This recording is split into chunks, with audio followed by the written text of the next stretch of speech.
Every week, the Payne family cuts straight to the real financial story. The one question, Bob, everyone's asking is, are we in an artificial intelligence bubble? You've been through boom and bust.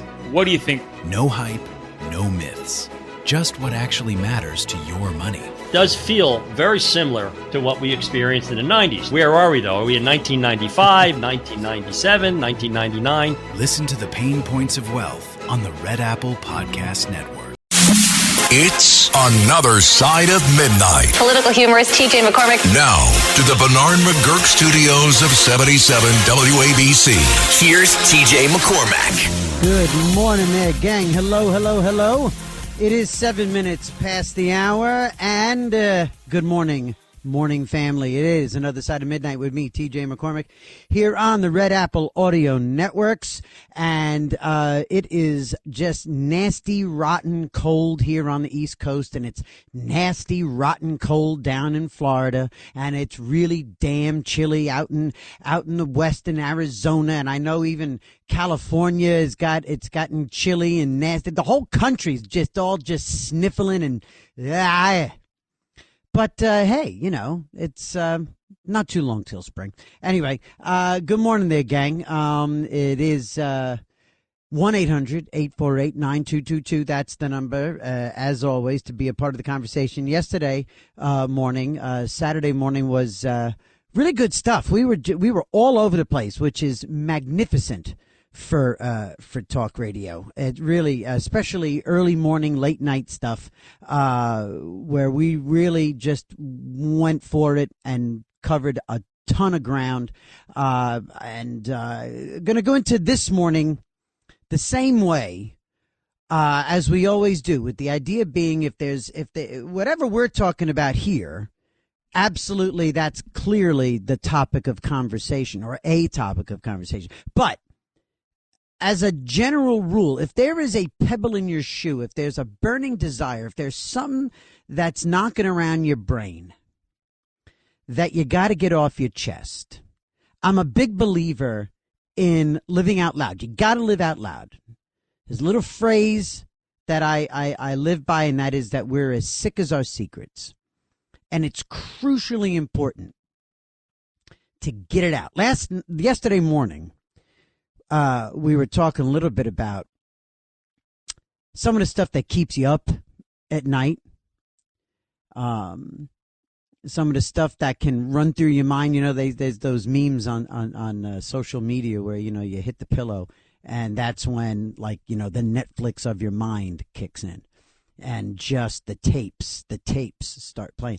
And we were talking about, or I brought up the fact that it wasn't too long ago that a couple of buddies of mine, my age, one a few years younger, had massive heart issues. One of whom died on the floor of his gym, where he was working out. Both of these guys had their heart attacks while working out. Actually, I mentioned three dear buddies of mine, because halfway through the conversation, I remembered a third. And perhaps a dear buddy passing away, slipping your mind, is a clear sign that I'm in trouble. I'm doomed. No, I exaggerate. Perhaps I push, you know, subconsciously, I didn't even want to think about that third buddy. But he, too, had just come back from a run. And so last night we were talking about yesterday morning, I always do that. Well, if you're on the West Coast, it's nighttime. Okay, if you're out in the Pacific time zone listening on the Red Apple Audio Networks, because we are syndicated now. This show is now heard all over the land. So yesterday morning, talked about these things that creep into your mind this time of the night or the morning and keep you up. So again, we're as sick as our secrets. You have to live out loud. If you don't get this stuff off your chest, that's where it festers. And I think that is where angst and stress can come from. And it's really important to say it out loud. And so in that spirit, I'll give you this, something I didn't get to yesterday morning. And I thought about it today, or rather I thought about it yesterday during the day. Got up as I usually do about 12:30 on a Saturday, sleeping from the Saturday morning program that we do.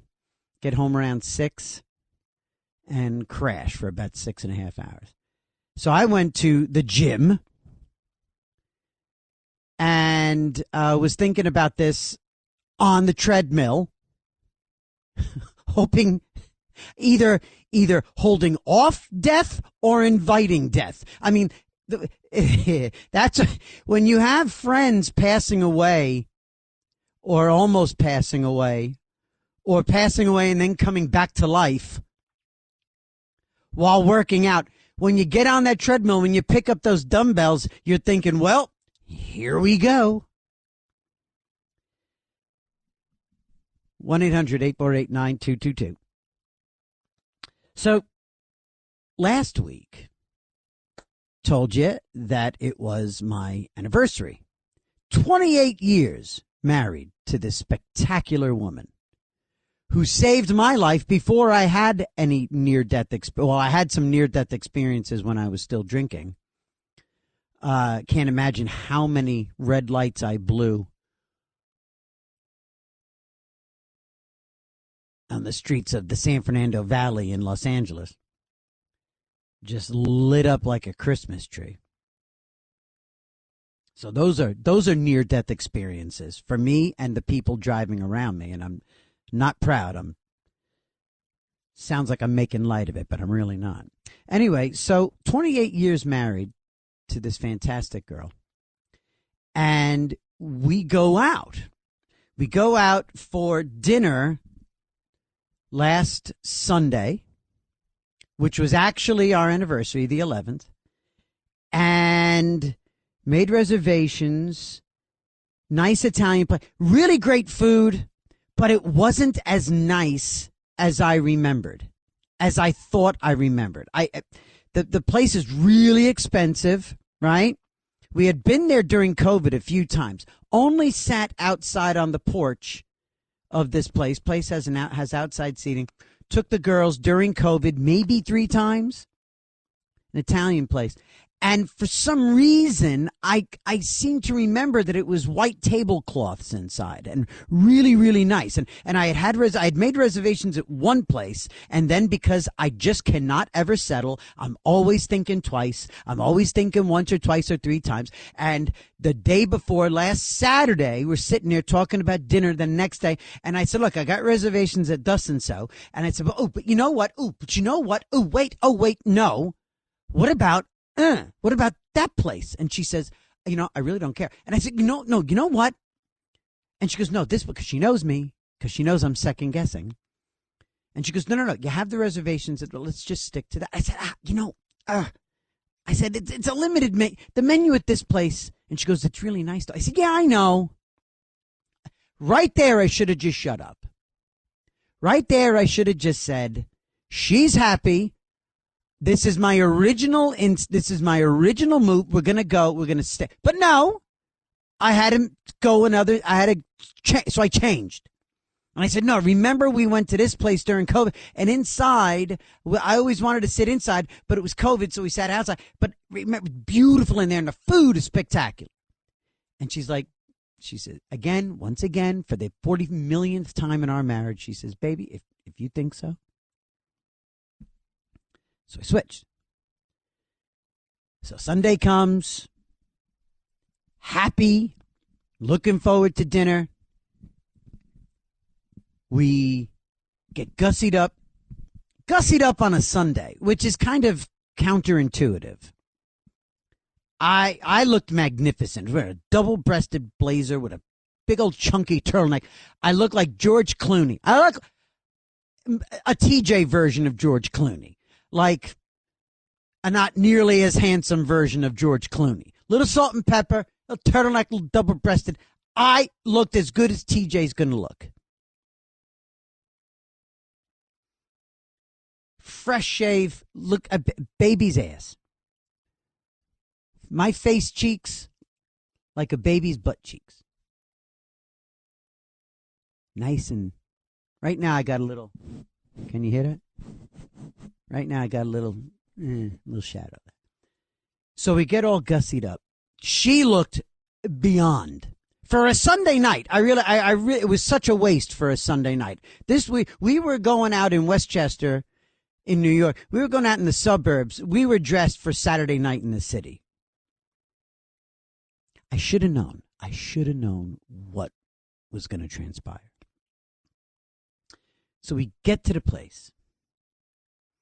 We go inside. And it looks more like a barbecue joint. It's a really high-end Italian joint with really good food. But we walk in. We are overdressed.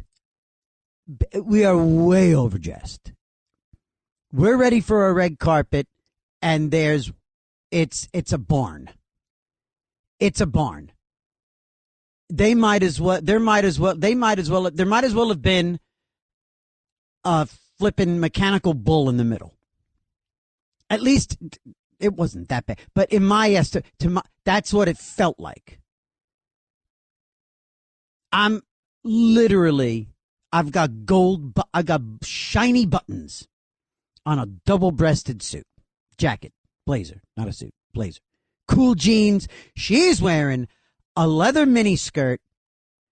This kid is 53. My wife, he's 53, and she is just packed into her outfit like legs from here to the moon. The legs. With these like cool designer tights with like a pattern on, like lacy black tight.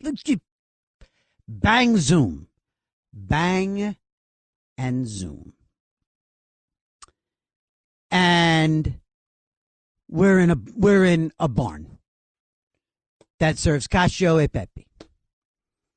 Okay? Right away, I hate myself. I start overreacting immediately. Not angry. I'm embarrassed. I'm apologetic. And she was not as readily willing to let me off the hook for some reason. And I'm like, what do you... I said, look, you know what we can do? We can go somewhere. We can go. We don't have to stay. We can. And she says, no, it's okay. No, we're here. And I said, I'm sorry. I should have just stuck. Now, any other dude any normal person would have looked at this and said, well, this is classic. I should have stuck with the first choice. All right. Well, we know the food is great. You know what? We're the two. Let's enjoy being George and Amal. Let's be the Clooneys here in the barn. Let's just, let's get you a drink. I'll have a Diet Coke, and let's rock and roll through this food. Happy anniversary, baby. I love you. But no, because that's normal. That's what a normal, healthy brain boy does on his anniversary. He gets positive.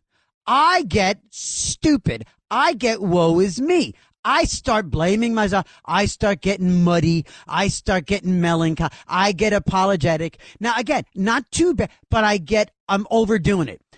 I said, I'm sorry, should have stopped. She says, it's okay, we're here. I go back 3 or 4 times to the I'm sorry. It gets boring.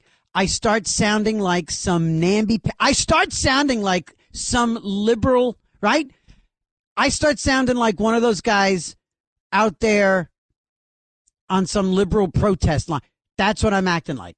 Not a cool dude, but a pathetic little, cuckold. That's what I'm doing. She needs a man. She's there to celebrate her anniversary with a man.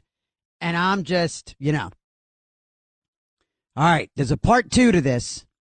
And I'm going to give you that part 2 because what happens is a scene from a movie. This is what we end up in a Curb Your Enthusiasm kind of moment. And I'm going to tell you about that moment when we come back. I'm going to give you part 2 of this pathetic story. I'll tell you more about this when we come back. It's Another Side of Midnight with me, TJ, on the Red Apple Audio Networks. This is Another Side of Midnight with TJ McCormack. Now to the Bernard McGurk studios of 77 WABC. Here's TJ McCormack. It's Another Side of Midnight. Me, TJ, talking to you all around the United States on the Red Apple Audio Networks, broadcasting from 77 WABC in New York. And talking about this anniversary dinner. So, we're hitting a little bit of dysfunction. I'm doing my usual thing. I'm chirping. She's trying to tell me everything's fine.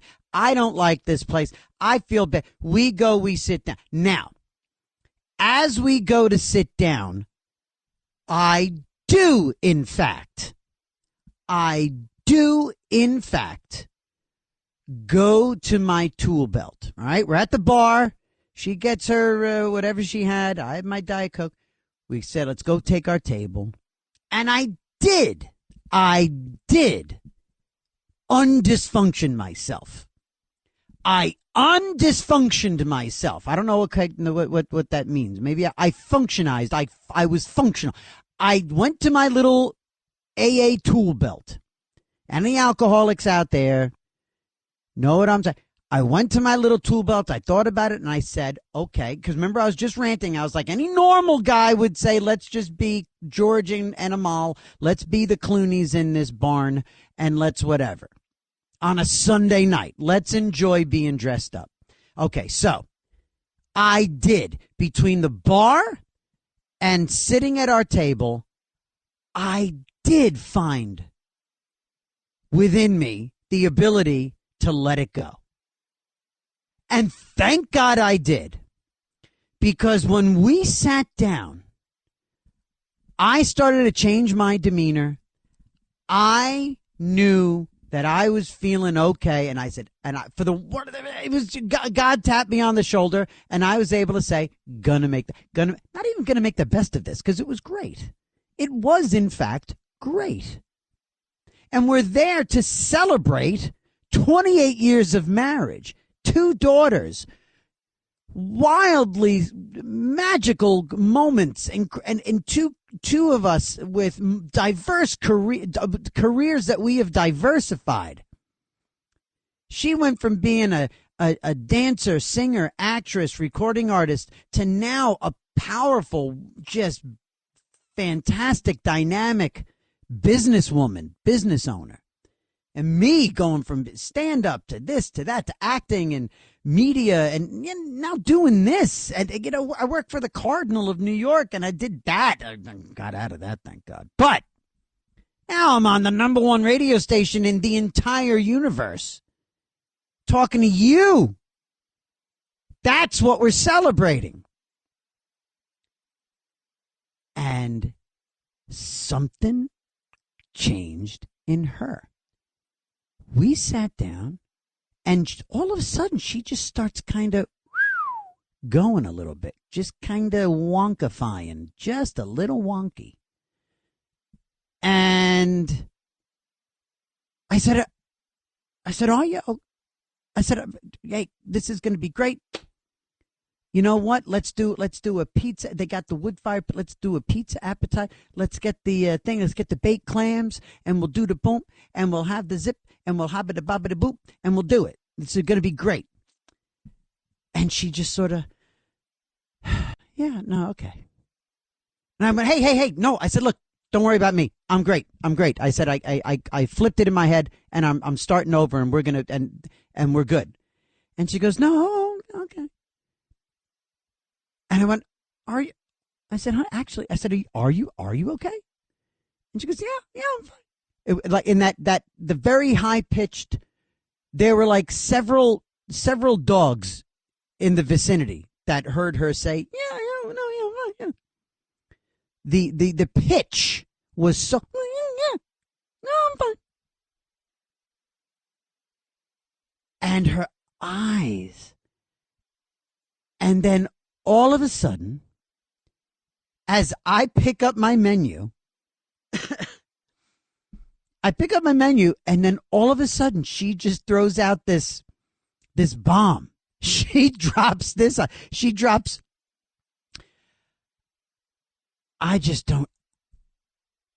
just not happy. And I said, are you in what regard, with the table? Are you not with the? Are you cold? No, I'm just not happy.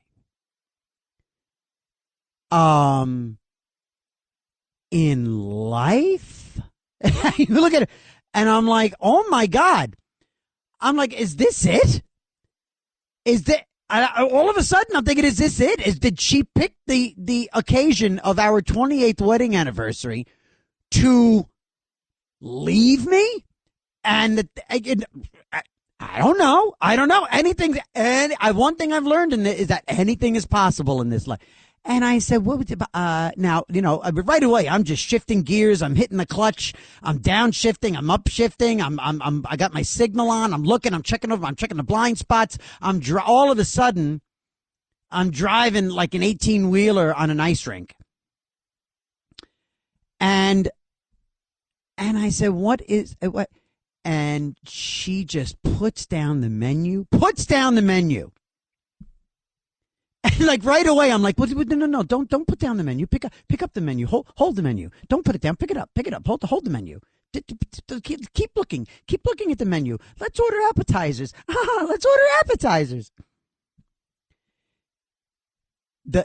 We have the most attentive waitress on the planet. This girl is coming over every 14 seconds, checking our water, checking our this, checking. You know why? Because we're really well dressed. We look like we're going to be dropping a massive tip. We're George and Amal. All of a sudden, we are the most popular. We got a bread guy. We got a salad guy. We got our server. We got our this. We got the bartender. We got the manager coming over. I got my wife, who is ready to unload some serious nuclear stuff, and she's doing this in like 4-sentence increments. Well, the thing is, I just don't know if the compatibility is still there. It's been a long time. I just don't know if you still find me attractive. I don't know if I still find you attractive. And and if like more water. No, we're good. We have plenty of, and I don't know if the girls. I'm not happy with our house. I think our house we need to move and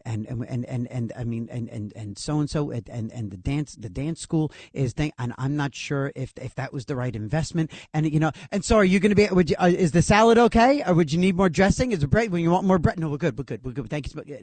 Thank you. And we somehow get ourselves to the point where we order main. I don't know. I forget. It's a bit of a blur how we ordered our mains. I don't know at what point she made a decision that she wanted what she wanted. I don't remember choosing what I chose. All I know is my anniversary dinner is turning into a farewell performance. I think she set me up, like about to give me the number of her lawyer, which again is bizarre and not actually possible. But at that moment, so then I start, okay, so she unloads, she gives me a bunch of stuff, honest, and gang, through all of it, I'm grateful. If anything, I'm grateful for the fact that she trusts me, that she's living out loud. She's getting this stuff off of her phenomenal chest. She's getting this stuff off of her wonderful, youthful, buoyant chest. And you see how I brought it all the way back around to that notion of living out loud? You see how I brought it all the way back around? She's a 53-year-old successful woman who is looking at two daughters who are closer and closer every 10 minutes to moving out of our house. She is a 53-year-old woman who has spent her life in jobs that had everything to do with her physical abilities as a dancer, her physical appearance as a beautiful woman, photographs, videos, music videos, TV appearances, acting jobs, dancing jobs. Everything about her existence professionally has had to do with her looks, her smarts, her instincts, her reflexes, everything about her life as a mother. The most important thing to her is being a mom. She's done with me. She's exhausted with me. Anybody would be. I think Tony and Bill are done with me at this point. I think they're tired of me. I think most people. Honestly, I really think most people. There's people I chat with, Andrea. There's people I chat with on a regular basis, and by the time I'm done just saying hi, hello, good morning, as I walk away, I go, well, they got to be tired of me because all I do is talk. But where Andy is concerned, my wife, here she is looking down the barrel of the rest of her life with the same guy after she spent 28 years with me. And we had just been to England, right? Remember, gang? I was broadcasting from Liverpool. We were with her mom and dad, the two most important people in her life that she loves. She has a relationship with her mom and dad that I have never seen between an adult child and her parents. I've never seen a relationship like this. And they're getting older. I know my wife. She's contemplating that part of her life and how that is going to change. You know, life goes on. And so she's expressing herself. And thank God, God reached out and he put celestial duct tape over my mouth. God reached down and Jesus made the blind man see. He raised Lazarus. He shut me up. By the grace of God, our risen Savior Jesus Christ, I had God place duct tape on my face, and I did not speak, and I let her go. And she went, and she spoke, and she went, and she spoke. And a lot of it, and there was a good amount, a couple of shots at me. Not arguing now. I agreed with it. Just about every shot that she took at me, I agreed. And then, and all the while we're kind of picking at our food, trying to do that part of it, trying to do that part of the evening. And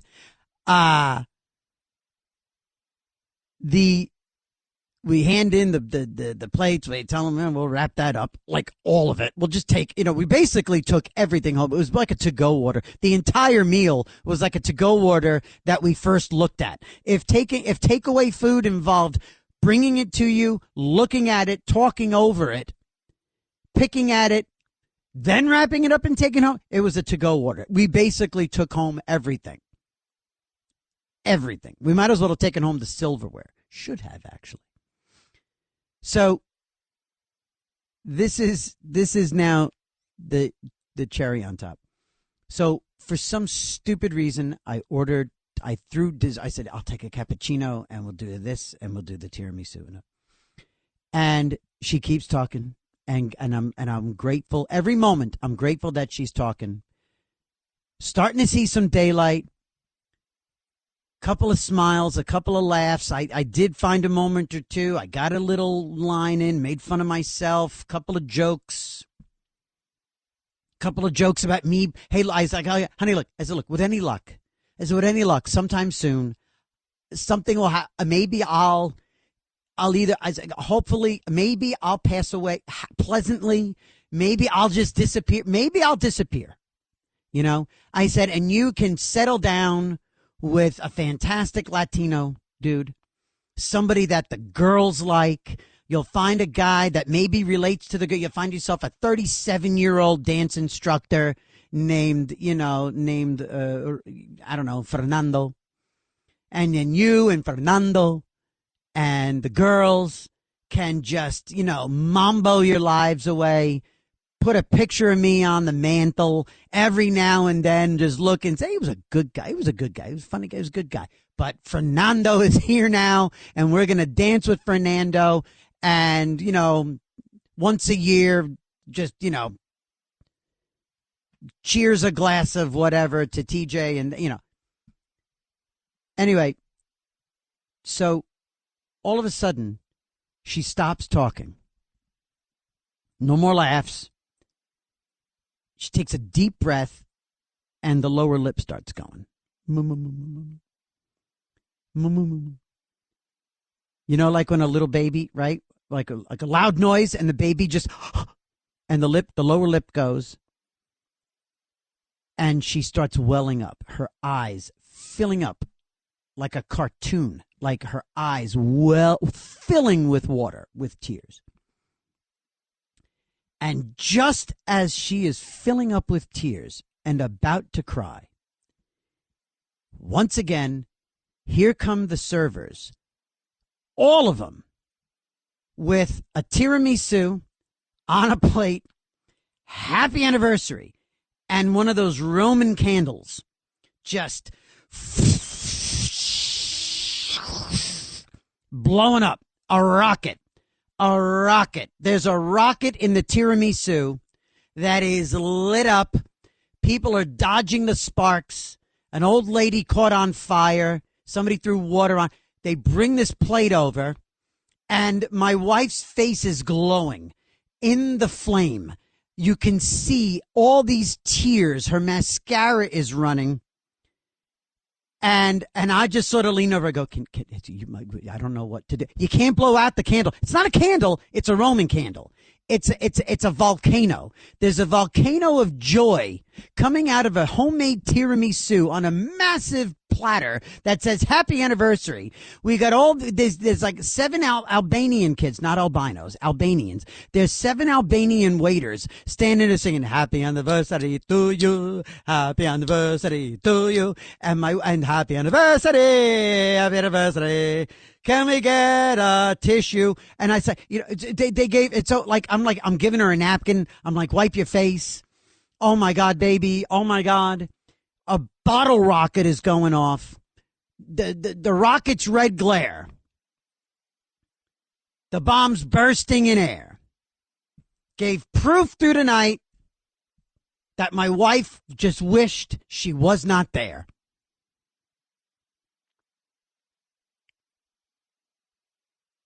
And we're basically sitting there.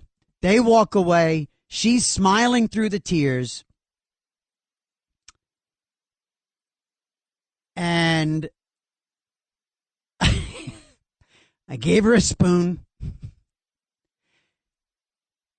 And I said, let's eat some tiramisu. I love you.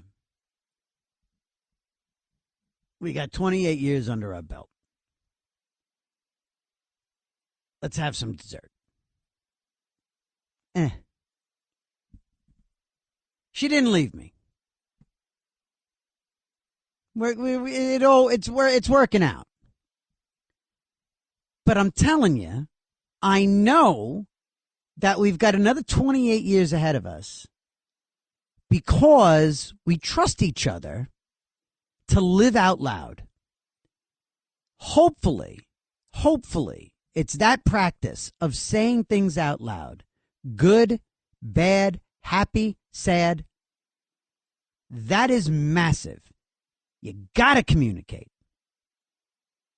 Because then if you don't communicate, not only do you miss the therapy moments, you miss the jokes, you miss the opportunities to make each other laugh, you miss the opportunity to clear the air. We're as sick as our secrets if we don't speak up. What we don't say out loud will fester inside. And now we've got a funny story to tell. And I went out and I bought one of those bottle rockets. I've got it. It's in the kitchen. I hid it in the kitchen. So that the next time we have an argument, just when I think it's about to go really bad, I'm going to light that son of a gun. And she's going to laugh. She's going to punch me in the face. And then she's going to laugh. All right. 1-800-848-9222. 1-800-848-9222. If any of this relates, if any of this resonates and rings a bell, let me know. 1-800-848-9222. It's Another Side of Midnight with me, TJ McCormack. I believe we've got Lou in Long Island. When we come back, we'll start with Lou and all of you. And then we go in to hour 2. How do you do? I want to hear from Lou and all of you. And in the third hour this morning, we have a fascinating conversation with a woman named Atenna. And Atenna is a businesswoman from Iran who is going to tell us what life is like on a daily basis in Iran and what it's like to face down that regime. That's going to be a real gear shift in the third hour. Been looking forward to having this conversation for some time. Between now and then, we relate, we talk, we have a good time, and let's do our thing. Let's do our early morning family thing right here on Another Side of Midnight with me, TJ McCormack, on the Red Apple Audio Networks. We'll be right back. This is Another Side of Midnight with TJ McCormack. Now to the Bernard McGurk studios of 77 WABC. Here's TJ McCormack. I tell you, man, it was an important purge. My wife needed to let off. There was an air pocket. There was a bubble. There was a balloon that needed the air taken out of it. And so, communication is everything. And you got to find the humor in the moment. I mean, when they lit up that flame and came over, happy anniversary to you, and my wife is literally in tears, and not tears of joy. That's 28 years of together. That and we have laughed about it about 9 times since then, and we're rocking and rolling, man. 1-800-848-9222. If any of this resonates with you, very curious. Now, Lou, I understand I lost Lou. It was a long monologue there. I apologize to Lou. If you want to get back in on it, brother, call back, Lou in Long Island. By all means, call back. I believe we have Mike on the Lower East Side. Mike, are you there, my friend? Yeah, it's on the Upper East Side. Oh, Upper. Sorry. Yeah. Hey. I have to tell you. Yeah. When about every 2 weeks or so, I take my laundry to the laundromat. Mm-hmm. I don't open up the bag and show everybody what's inside. Uh-huh. This was something private. Mm-hmm. This sounded like an AA meeting or a psychotherapy session. It kind of was.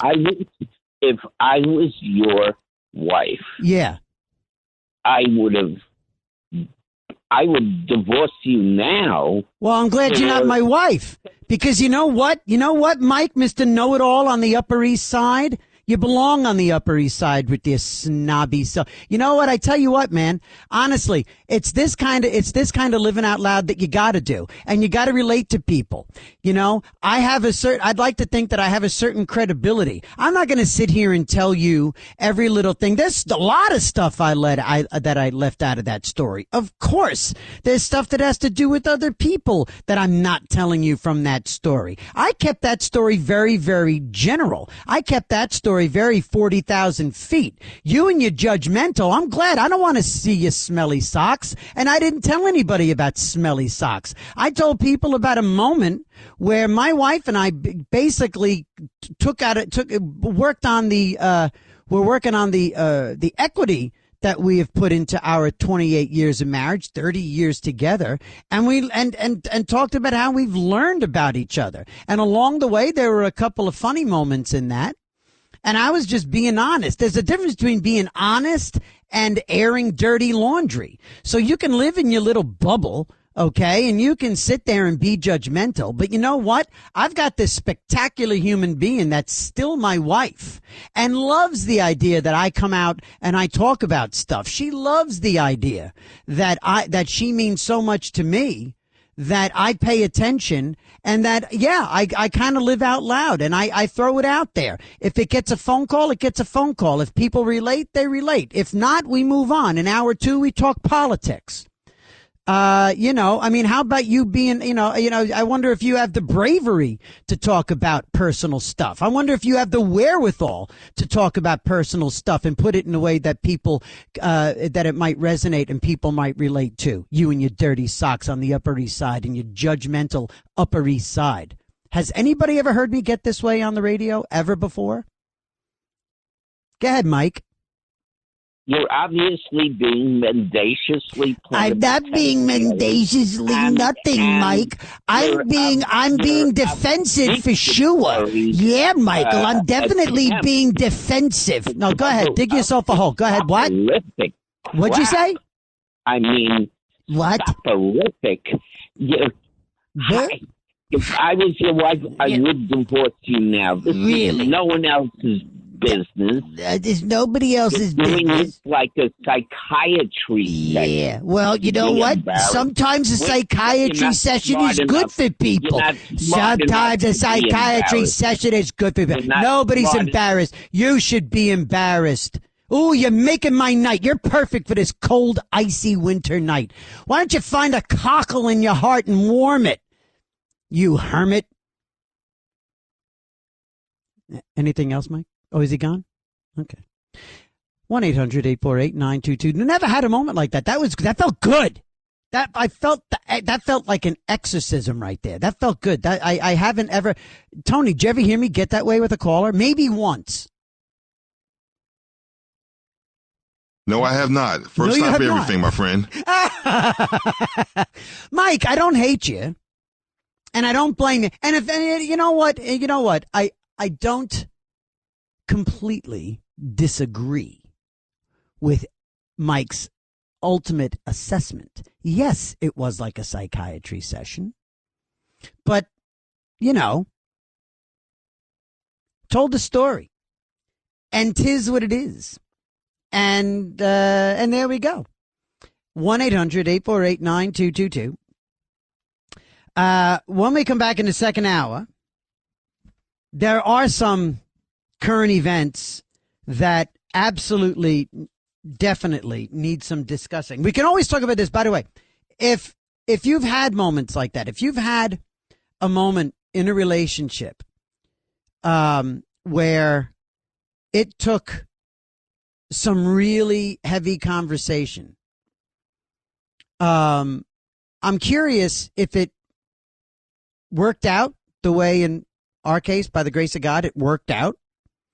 Or did you ever find yourself blindsided in a moment that you thought was going to be a happy celebration that went south, and that ended up being the end of the relationship? Or it ended up exposing a problem? I'm wondering. Can't be alone in this. You got to talk. And I'm just wondering, has it ever backfired on you? When we come back, Kamala Harris spent $8 million on a house in Malibu, right next to the very ocean that she says is rising. Just like Barack has a house next to the ocean. We'll be right back. Another Side of Midnight with TJ. This is Another Side of Midnight with TJ McCormack. Now to the Bernard McGurk studios of 77 WABC. Here's TJ McCormack. 7 minutes past the hour. I'm Mike. TJ can't be here now, so I'm just going to direct you towards my laundry. As I bring it into you, I don't want to show you or air my dirty laundry, but I do want to let you know that I have laundry to be done. There's some socks. I've got some trousers. They're corduroy. I have corduroy trousers. Corduroy Upper East Side trousers. There's some undershirts, but I'm not quite proud of them. They're a little stretched out. But I appreciate if you would clean them for me so I can walk around the Upper East Side in a judgmental sort of way. I'd like to be able to, be somewhat clean so that I can not draw terrible attention to myself while I sit in judgment of others. There's also he's got to be a Mets fan. He's got to be a Mets fan. I also have a New York Mets, Let's Go Mets t-shirt in there. Please be careful and don't shrink it. He's got to be a Mets fan. If he's a Yankees fan, it just strikes me as, I don't know. And listen, if you're a Met fan and you're cool and wonderful, well then that you're just different. I don't know. There's just something. Anyway, good morning. Hello there. How are you, friends? Hello, family. And yes, hello, Mike. 1-800-848-9222. It's Another Side of Midnight here on the Red Apple Audio Networks. I'm TJ. I'm happy. I'm not angry. I'm good.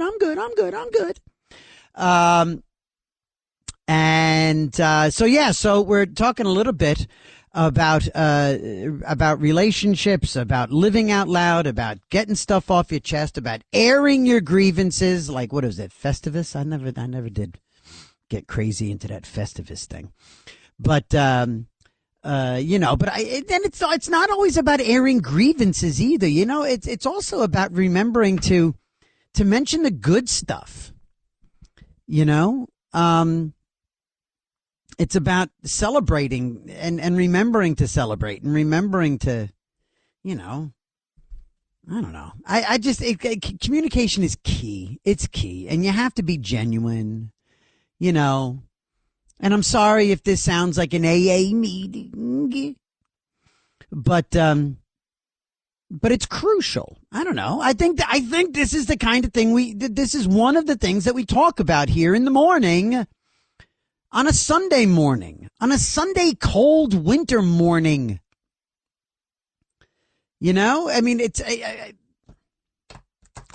anyway, this is, I know we have Martin, Pamela, and Irene ready to go. So we'll get to the phones in just literally a nanosecond. Before we do, just to seed the clouds here. Once again, we've reached an insane, this list of things that Democrats are now all about. We are now a calendar year into the Trump presidency.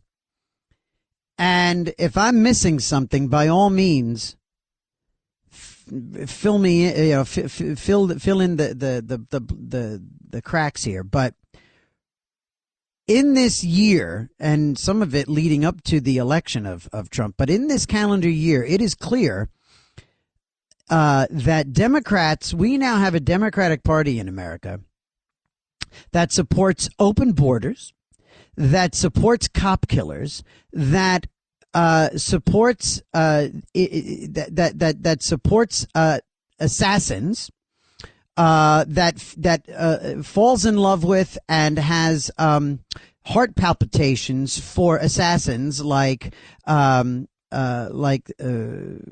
what's it like? The ones. I mean, I just saw a photo. Put it this way: I just saw a photo the other day of somebody giving the finger to a picture of Charlie Kirk.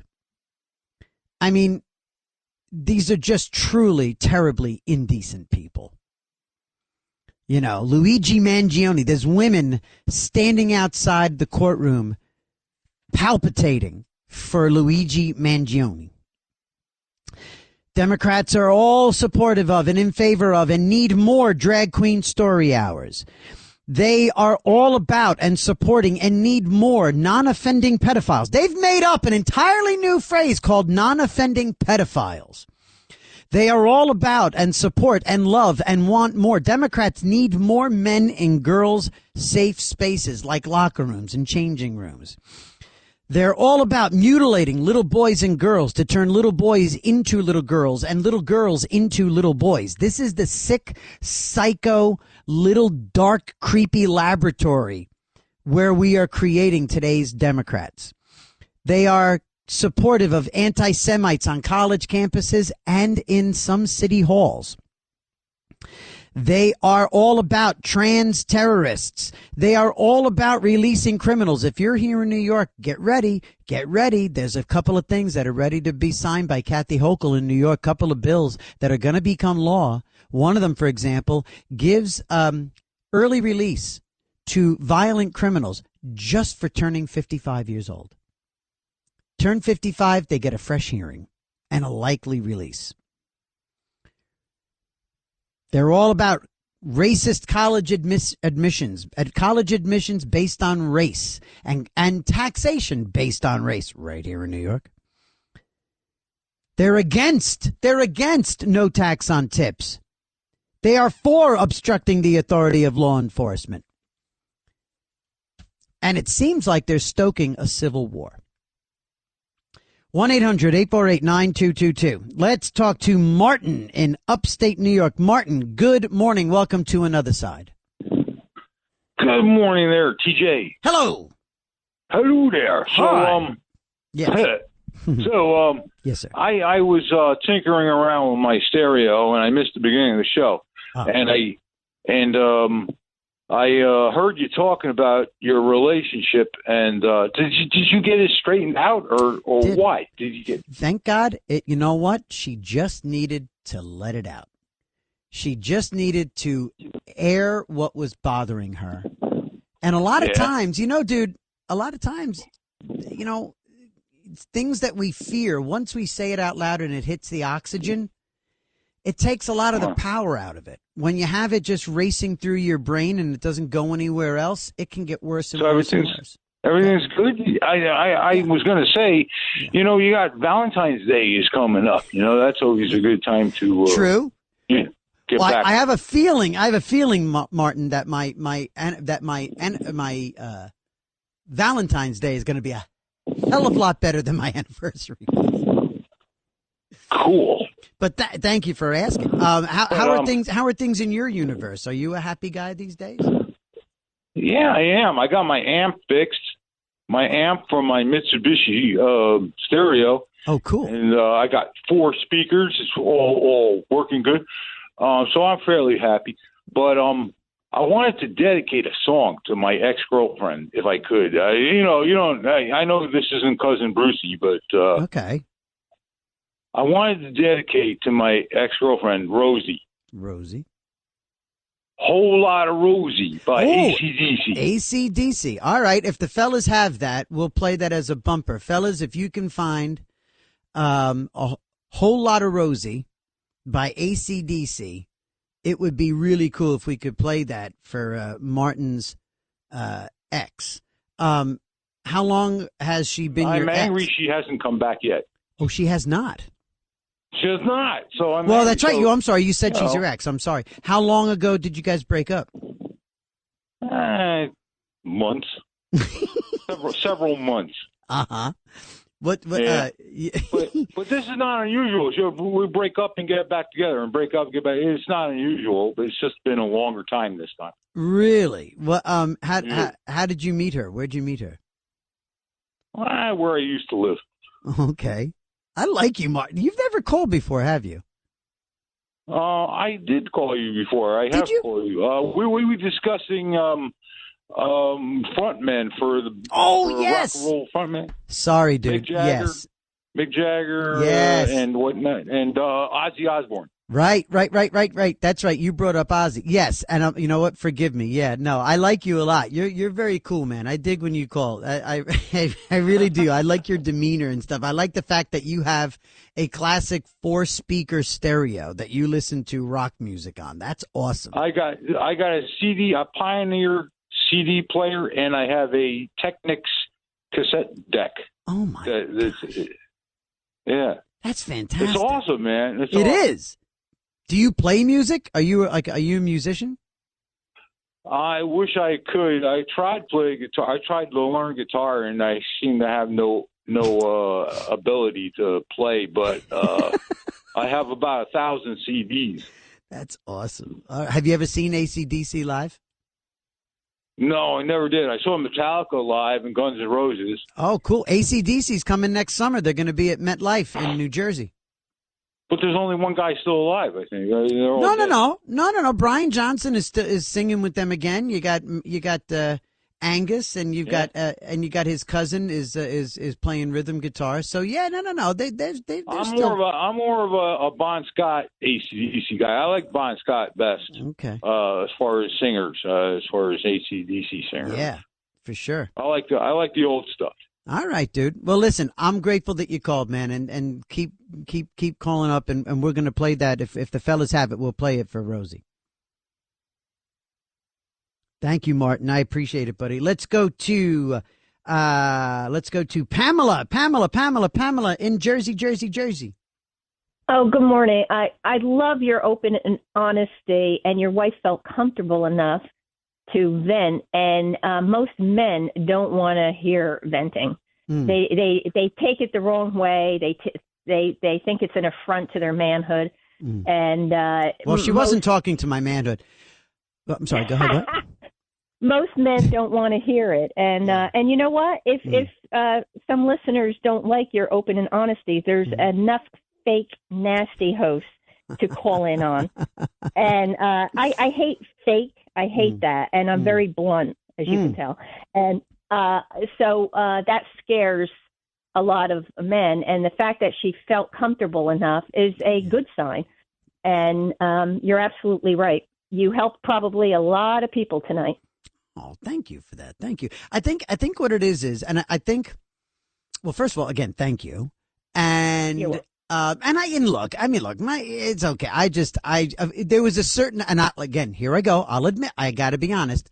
I got to be real. I was definitely defensive when I was absolutely being defensive, and I tried to turn it into making fun of him when he called in, Mike. But I was clearly, because, I'm talking to a lot of people, and if the first reaction is negative, then yeah, I'm kind of thin-skinned sometimes in that regard. So my defensiveness got the better of me. But anyway, back to the point. Pamela, you know what? I think the most important thing that I did was shut up.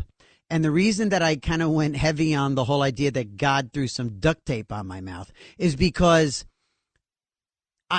exactly. Just like Mike I got defensive when Mike made his assessment of my monologue. I tend to be very defensive. And my wife, the stuff that Andy was airing out, the stuff that was directly sort of that had to do with me, my instinct is to be defensive. And if I'm going to be defensive, that means I'm interrupting her. And that means that I'm trying to make it about me when it should be about her. It should be about your partner. They're the one who's got the tears in their eyes. They're the ones who know. I mean, and here's the thing too. She knew. She's sitting there dressed up at an anniversary dinner. I think it was brave of her and selfless of her, not selfish. At first I was thinking this is selfish, of course, because I'm a jerk. But in retrospect, it was selfless of her to take that opportunity to say stuff out loud, right, Pamela? And I think that was generous of her and brave. Absolutely. And I it probably came to a head in her mind thinking, I'm going to go for it. I'm going to go for it. And it was very brave of her. And the fact that you're defensive is normal. That's totally normal. But the fact that you're letting her vent, most men don't let you vent. They're kind of closed off in that area. Yeah. And they just don't want to hear it. Right. My instinct was to, point for point, say, well, no, now the reason I do that and the reason I said that and the reason blah, blah, blah, blah. And that means that would have taken time away from her. And so the most important thing that happened was that I shut up. That was crucial. Pamela, you are the very best, and I regret that I've got to take a break and say good night to you. But thank you for that. You are really, really phenomenal. Thank you, Pamela. Well, gang, we're going to be right back here with all the family. 1-800-848-9222. Irene's coming up. Tom, Mary. We got the whole family here on Another Side of Midnight with me, TJ McCormack, on the Red Apple Audio Networks. More from Ukraine, but I was born when it was one Eastern European bloc. So I usually say, at least before the war started 4 years ago, that I'm from former Soviet Union. Yeah. Former Soviet Union. Okay. All right. Well, welcome, Irene. What is on your mind? Your accent is lovely, and it's great to hear from you. So what would you like to say? Yes. Okay. It's very important. I want to express this to you because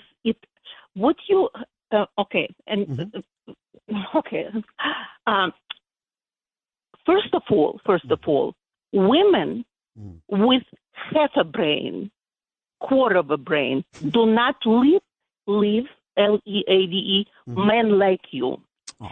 It's a very, very small, tiny percentage of men that are so in touch with their emotions. And you give such a range of, and you're so transparent how you understand? I know life. Yeah. Because I was born in the Soviet bloc, men are very withdrawn. You understand? Not cold. They do not express themselves. And it's considered not masculine. It's how society, there's no luxury for tears. You have to do what you have to do. You don't, you take, like, life is the routine and everything. And I personally also in my family, because my father was also, he was, very involved with his work. I lost my dad, unfortunately, 3 years ago. Here, he was living in. This is Another Side of Midnight with TJ McCormack. Now to the Bernard McGurk studios of 77 WABC. Here's TJ McCormack. Good morning, gang. Good morning, family. Hello. Martin, there you go, buddy, on all four speakers upstate. Right now, upstate is rocking. And his ex, I believe his ex is probably named Rosie. She just got a message. Rosie, go back. He's waiting for you. You're due to be back so that you guys can break up again sometime after Memorial Day. Okay? 1-800-848-9222. It's Another Side of Midnight with me, TJ, broadcasting live from a frigid ice rink known as New York. And out around the country on the Red Apple Audio Networks. Let's go to Irene in Brooklyn. Good morning, Irene. Welcome to the program. Yes, hi, Mr. TJ is your name? Yes, sir? ma'am. Yes, hello, Irene. Yes. Okay. I listened to you, how you expressed yourself. I'm sorry, my accent, but I'm very nervous. Don't be nervous. Don't be nervous. Nervous. I'm a sweet, cute little guy, and I love talking to you, and you're wonderful, and I love your accent. Are you from Russia? Where are you from? I'm more from Ukraine, but I was born Yes, when it was one Eastern European bloc. So I usually say, at least before the war started 4 years ago, that I'm from former Soviet Union. Yeah. Former Soviet Union. Okay. All right. Well, welcome, Irene. What is on your mind? Your accent is lovely, and it's great to hear from you. So what would you like to say? Yes. Okay. It's very important. I want to express this to you because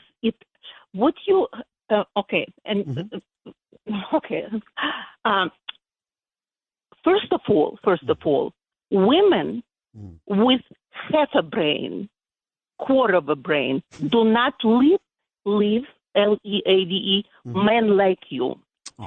It's a very, very small, tiny percentage of men that are so in touch with their emotions. And you give such a range of, and you're so transparent how you understand? I know life. Yeah. Because I was born in the Soviet bloc, men are very withdrawn. You understand? Not cold. They do not express themselves. And it's considered not masculine. It's how society, there's no luxury for tears. You have to do what you have to do. You don't, you take, like, life is a routine and everything. And I personally, also in my family, because my father was also, he was, very involved with his work. I lost my dad, unfortunately, 3 years ago. Here, he was living in the United States. I could never, he left my mom. My mom died suddenly and unexpectedly. Trying to say that anyway, 20 years ago, and my father left her for a woman that my mother knew about, that my mom had unbelievably sharp sense of humor. She used to ask him, has she read anything or learned something beyond the alphabet? You understand? The kind. My mother was a physician with a PhD. She waited 17 years to be let go from Russia for reasons that I will not take the time to explain. She was in Russia, we call women like that an epic, like epoch, probably, EP. You know what epoch, right? Yes, ma'am. It's approximately 100, right? Time of 100 years. Like yes. That. Okay, but I want to talk about you. Pardon, your relationship. Life, it's not the picture. It's not Facebook, Instagram. You understand? Yes. When you read classic novel or listen to a classical piece, I played semi-professionally piano for many years, consists of movements, parts. You experience a large range of emotions. Yes. You understand? Yes. To live a life is not like to swim across the river or to cross a highway, or it's not came, saw, and conquered. This is not life. It's very difficult. And especially in the United States, where there's so many opportunities, when there's when so many choices. In former Soviet Union, when a person is given so many choices, it's easy to lose your mind. That's why people resort to drugs and this and this and this. It's difficult for me, I guess, because I'm nervous too. I'm telling you, Irene, you are making, you are eloquent. You are absolutely clear. You are crystal clear. I understand every nuance that you're saying. Yes. It's beautiful, actually. Yes. You're magnificent. Keep going. Yes. She, as you said, she has been with you 28 years, quarter of a century. Some people don't live this long. You understand? This is like a lifetime. Yeah. You have two beautiful daughters. How you talk about your family? You put your wife on a pedestal, on a throne. You talk like she is some valuable, priceless crystal vase. Yes. I don't know. You understand? She understands that. Yes. She understands that, but you're emotional because of your you're very open and transparent because of your background, but that makes you who you are. That's what makes you special. You understand? Yes. It's not everything. I'm also a very attractive woman. I'm not a dancer.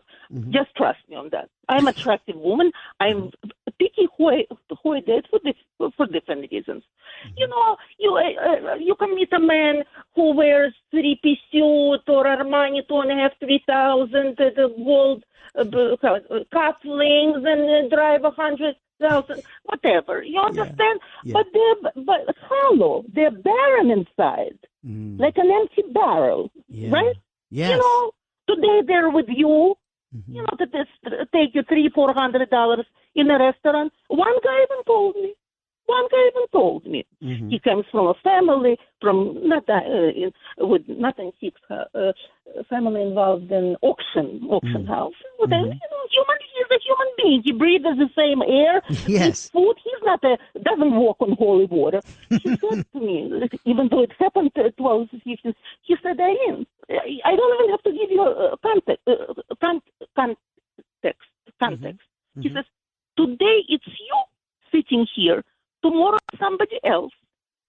Do you understand? Wow. But it's you didn't understand? Yeah. You understand? You understand? And it's a man who cared about me. Yeah. Cared about me. He's an American guy. He sees a lot of women. You know, it's okay.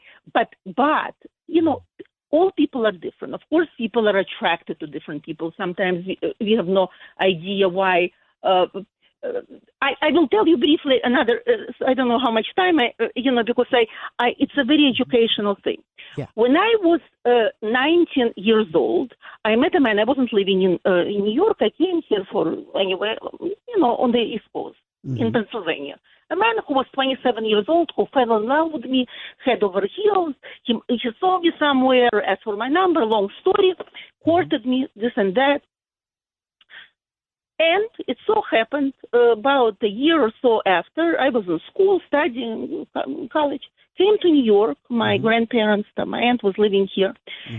And I, at an event where both of us were supposed to attend, I think it was a wedding of his friend, he couldn't attend, something happened. You know, I met a man that not only made me leave that guy, that he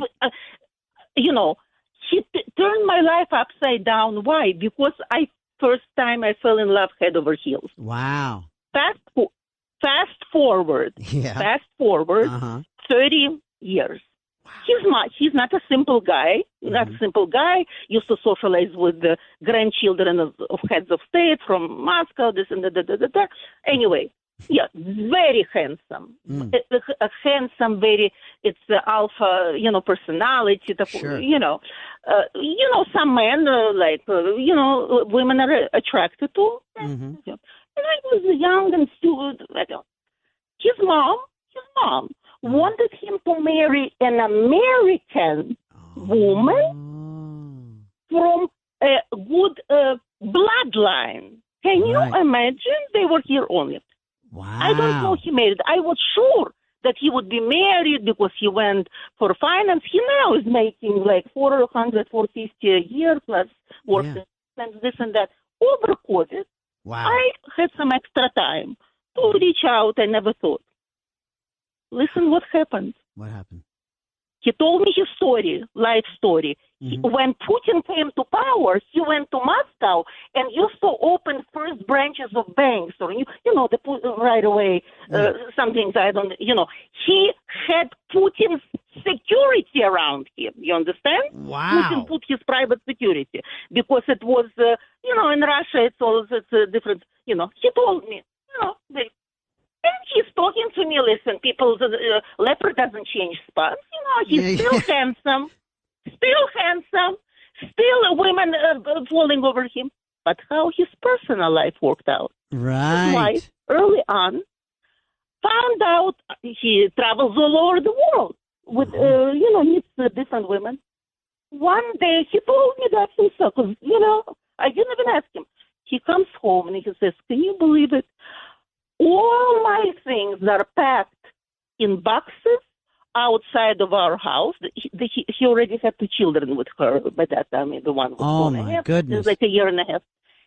not only she's a professional woman, she's not works, I don't know, in the medical lady, like American, like the way a woman should be. No, normal. So Irene, and you do have to forgive me. I do have to move. Yes. But what was the? So what's the So the story is story. Yes, sir. Yes, DJ. That I told him. I said, in Russian we have an expression. You dua. In English it sounds a little bit different. Be careful what you wish for. Okay. You understand? Sure, of course. And he never got remarried. He's scared.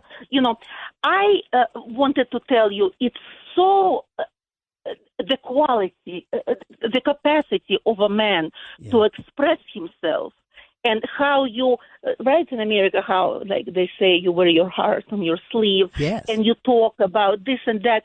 I wanted you to know, it's all women. It's not only I, not because I am from, from another part of the world. This is what is attractive to a woman. And a woman like a man and a man like a woman can have a gorgeous appearance, degrees, upbringing, whatever, but they can be, I don't want to say rotten. No, empty. But I know what you mean. Yeah. Wow. You understand? I do. Yes. Irene. And your wife, yes, and just to wrap up, your wife can meet Mario, Roberto, Fernando, 10 Fernandos. She will not leave you. You let her listen. I promise you that. I promise. If any woman for that, if a woman has a brain, you understand? Yes. You are lovely. Thank you for that. Thank you for your call. Thank you. It was lovely to hear that story. Your accent is magnificent and your English is phenomenal. And thank you, Irene from Brooklyn. That was way cool. Oh my goodness gracious. Thank you. It's 40 minutes past the hour. Let's go to Mary in New Jersey. Mary, good morning. Good morning. Enjoy the show very much. Thank you. So happy that I got to hear Radar Love. I just love to hear it all the time. Oh, good. And have a comment about your conversation you were talking about before with your wife. It brought to mind the lyrics of a Johnny Mercer song, Come Rain or Come Shine. Happy together, unhappy together, won't it be fine? Yes. Days may be cloudy or sunny. We're in or we're out of the money. I mean, it just brought to mind all of those things that you were talking about. Come rain or come shine. Yes.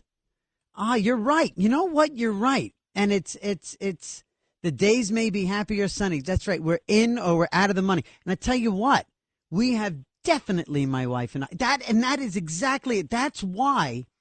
Oh, man, I love this audience. I love you guys so much. I love you guys for seeing the forest through the trees and just, really distilling this. Yes, that is exactly why God had me shut up. Because and that's also why my wife, I look at it as her being brave. And my wife, if anything, my wife did our marriage a favor and did herself a favor. Because, yes, while I was sitting there thinking we're supposed to be celebrating 28 years, part of celebrating 28 years is talking about the fact that, well, you know what? We've got 28 years of a foundation under us, and there have been times when we had zero money, and there were dark times when, I didn't know if I was going to live to see another day, if I was going to die in a car wreck because I was drunk behind the wheel. And, and boy, you are so right, Mary. You are so right. Thank you. It seems to fit very perfectly. It does. And I know the fellas right now, I know Tony and Bill are falling over themselves to find that song that's going to creep up in a minute. Oh, right. You are lovely. And thank you for crystallizing that and putting it in the context of the song. Thank you so much. Thank you. Oh, Mary, you're the best. It is 42 minutes past the hour. And let's see. Let's go to Josh in Connecticut. Josh, good morning. Welcome. Hi, TJ. Great show, man. Great show, man. And Josh, do me a favor. Pick up the handle. Get off the speakerphone, please. Sure. Thank you, buddy. Yeah, I'm off. Thank you. And you're great. Thank you. Sometimes in relationships you have to air things out, but let's face the facts. And your lady stayed with you during the baddest of times, so she's an angel. I don't care what anybody says. 100%. And you got a beautiful family. Yes. But let's face the facts. Most relationships, what anybody says, are 80-20. And the closest you ever get is 60-40. And no matter what anybody says, nobody knows what's going on in that relationship. And sometimes in that relationship, the person in the relationship, one of them might not know everything that's going on. And we don't have to say exactly what we mean by that. Right. A lot of relationships today are relationships of convenience, financial arrangements. They can't afford the rent or they can't afford the mortgage. Mm-hmm. And we know when people first meet each other, they put on the goody two-shoes act and everything. Mm-hmm. And meanwhile, who knows, serial killers have done this. Guys who are unfaithful have done this. Women who are unfaithful have done. I used to always say, well, who are the women cheating with? I mean, you know what I'm saying? You know what I'm saying? Or who are the guys cheating with? Come on, it's 50-50 when it comes to that, for sure. I know they'll say in polls that men are a higher percent. Yeah, because men are stupid and they'll admit to it. And that's why they end up in of course. Let's face it, women, a real good-looking woman can practically get any guy. It might not be a relationship. And you look at these things and you say, some guy might just say the right thing, or you just might be that lady's man, no matter what. People might think something of you, but you are her man for some reason. You ever hear these stories? On the first day of class, we met each other, but we fell in love and stuff. I mean, how many people does that happen to, right? Right. But the thing is, to always remember to be, open about what is going on. If something's bothering you, then you talk about it. And I also like to say something about. Also, someone mentioned Valentine's Day.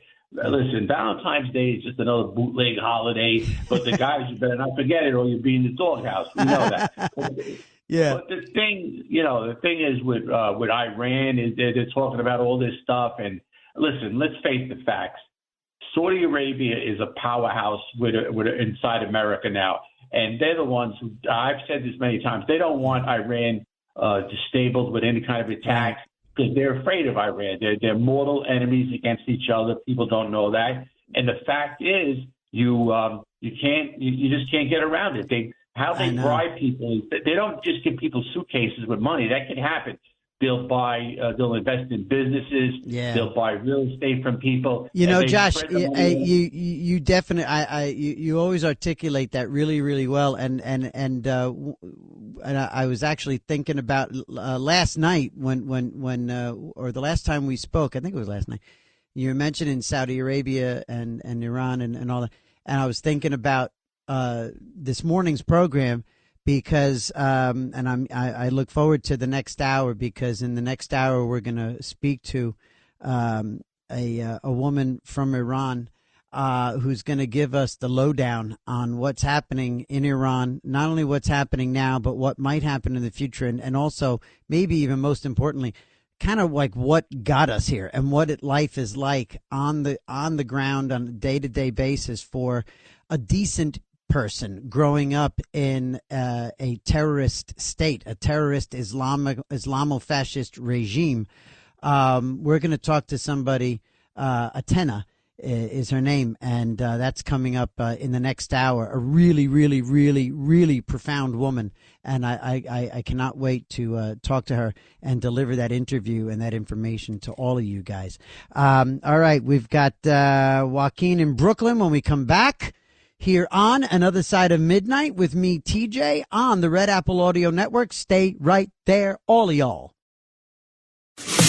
This is Another Side of Midnight with TJ McCormack. Now to the Bernard McGurk studios of 77 WABC. Here's TJ McCormack. All right, let's go to Joaquin in Pennsylvania. Good morning, Joaquin in Pennsylvania. Yes, hello, Joaquin. Good morning, TJ.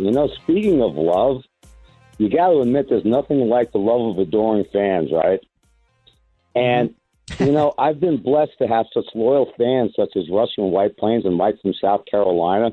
So in Mike's honor, I actually just placed an Amazon order, and I'm preparing something special for him for next week.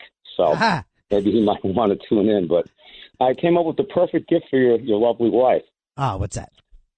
Okay, what you need to do is you need to go out and find the most dashing, daring, swashbuckling, debonair, dapper dancing partner for her. He's got to be gay, of course, though, right? Like the flamboyant young gay guy. And then pay for a year of dance lessons for her. Well, I think, well, you know what? I think right up until the dance lessons, she's a dancer and she does the dance lessons. So I think, though, some twist on that. I think some take on that for sure. I know because, look, I'm good at weddings. I dance.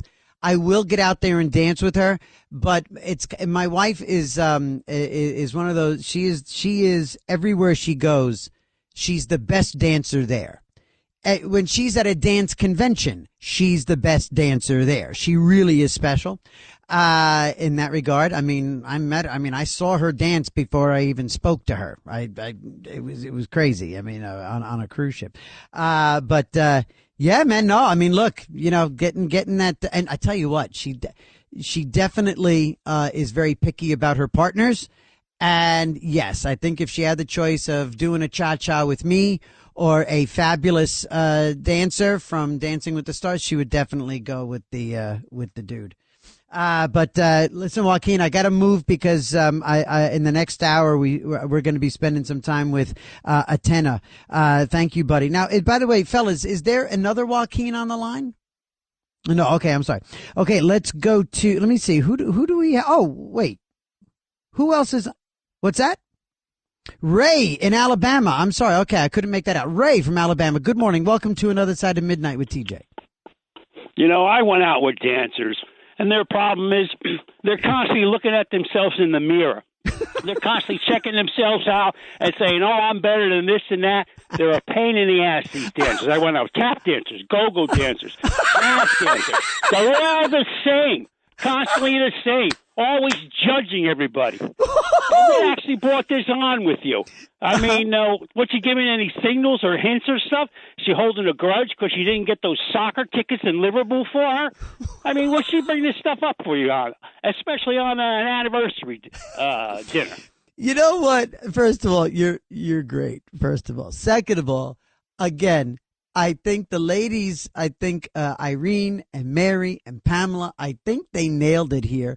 And I think a lot of other people who saw the forest through the trees, I think she did our marriage a service. I think she did a blessing for us by taking the moment and having the bravery and the wherewithal to unload.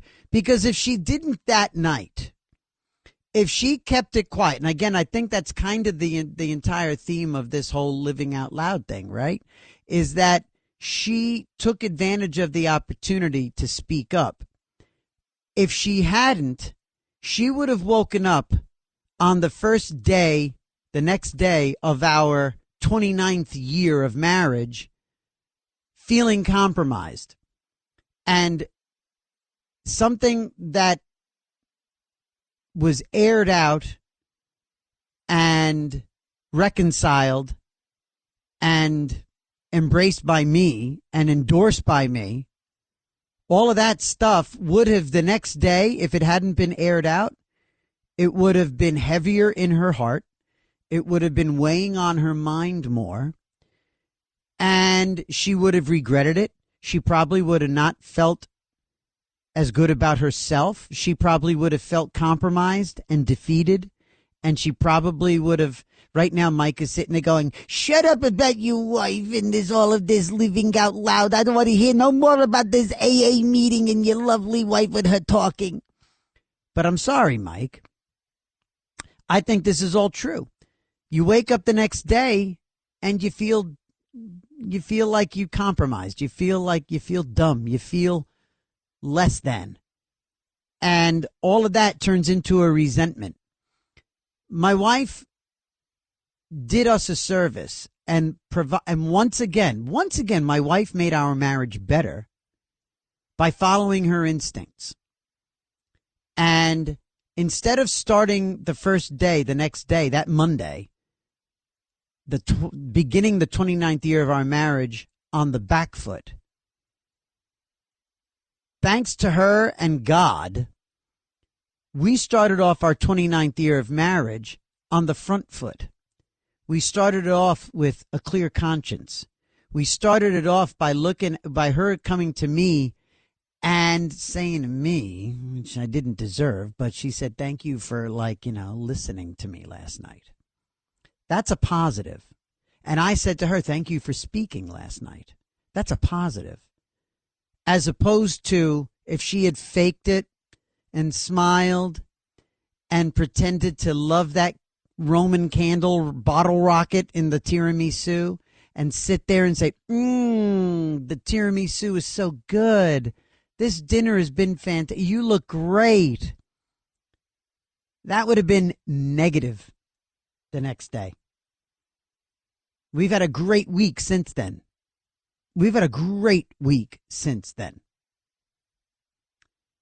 Because she lived out loud. She said it. She didn't sit on it. I cannot recommend that any more highly. Yeah, man. So when we come back at it's the top of the hour now, all around the country, we're coming up on the top of the hour, 4 o'clock Eastern, 1 a.m. on the West Coast. When we come back, we are going to speak with Atenna from Iran. She's going to tell us some really interesting stuff about life in Iran, what it was like, what happened, and what's going on now in the number one state sponsor of terrorism on the planet. When we come back on Another Side of Midnight on the Red Apple Audio Network. It's Another Side of Midnight. Political humorist T.J. McCormack. Now, to the Bernard McGurk studios of 77 WABC. Here's T.J. McCormack. And joining us now here on Another Side of Midnight with T.J. McCormack is a woman I met some time ago who is a business professional here in America, but she is from Iran and has made her home here. And we are going to discuss the realities on the ground in Iran as we speak, and talk a little bit also about how we got here in Iran and what reality has been for the last few years. So joined now by Atenna. Atenna, welcome to Another Side of Midnight. Good evening, TJ. Thank you for having me. Of course. And you have the Persian pronunciation of TJ perfectly. Well done. Listen, I want to thank you for joining, and I know that you are like I said, you are a professional woman with an incredible background and resume, which we're not going to discuss in specifics, because unfortunately the realities on the ground in Iran prevent us from doing that. And speaking of which, we all see the headlines here in the States. Perhaps you could give us a little bit behind the scenes. What is going on in Iran right now behind the headlines? What is your understanding of what's happening on the ground, and what precipitated the most recent uprising over the last few weeks in Iran, as we've been reading about here in the States? Yeah. Thank you for your question. I think the narrative is that started from economic issues and it expanded to other issues. I think that's the other way around. I think there were so many different issues, and economy was always an issue, and the level of, the currency exchange rate and all that came just as, the last straw. And I believe that people for over 4 decades have been under so much tremendous amount of pressure that this was just an opportunity for, eruption, or not an opportunity really, but a reality of that kind of nation of not being able to take it anymore.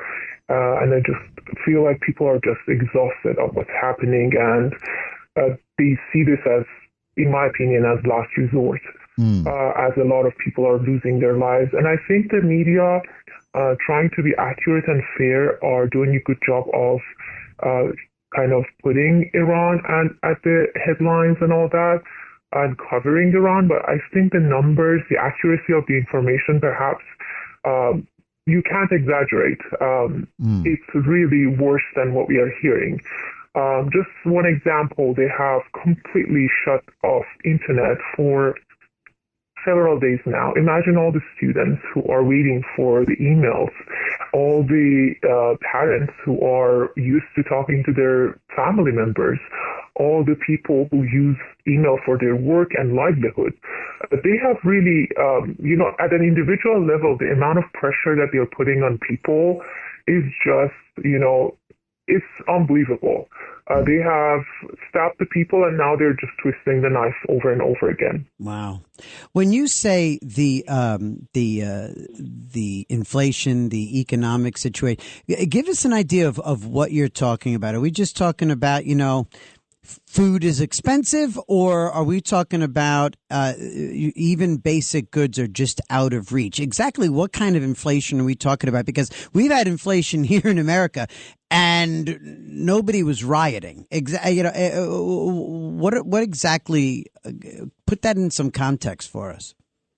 Yeah, I mean, there is inflation where it's kind of the market changes that happen due to, natural changes in market, or maybe there are some players playing some role in how the market is basically working on the indexes and everything else. But Iranian's economy is very different. Think about an economy that has been isolated from the rest of the world because they are refusing, by they, I mean the Islamic Republic, they are refusing to join a lot of different basically international agreements or treaties. And what's happening is that people are the economy of Iran is completely isolated. The banking system is isolated. There's no credit card that is connected to the world.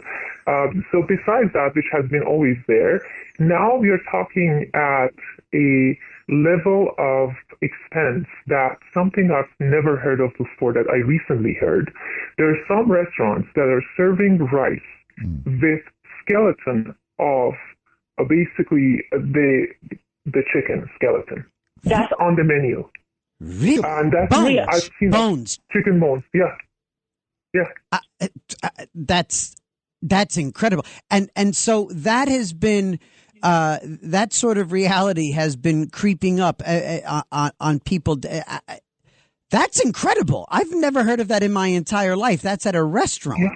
I had never heard of that either. I'm looking at some Instagram, which now we don't have obviously access to the updated information because there's no internet again. But I've seen on Instagram women trying to show how they make, one chicken, piece of chicken for the whole family, and how to make it, how to try to live. And we're talking about a nation that has oil, caviar, saffron, carpet, pistachio. We have a lot of natural resources, and we have a lot of talents in Iran. So it's not like that it's because of the natural changes in the economy and lack of resources. It's because of the mismanagement and the corruption in the government. But to give you one example, like around 10 years ago, with $1, you could get, to get $1, you have to pay around like 30,000 Iranian riyals. And in Farsi, there is also another way to say it, like, Toman, which is like there is 1 0 less 3,000. Now, instead of 3,000 in 10 years, now it's 142,000. 3,000 has changed to 142 in order to get $1. Is there a class of people that are impervious to this? Is there, we here have, the working class, the middle class, the upper class, what over there is everybody, like, are the rich and famous, also suffering from this incredible inflation? How is this affecting a regular family or tell me about how this translates. Again, context. If you could tell us how this translates to affecting real lives in Iran. And are there sections of Iran, are there different, like is Tehran differently affected by this than, say, other regions of the country?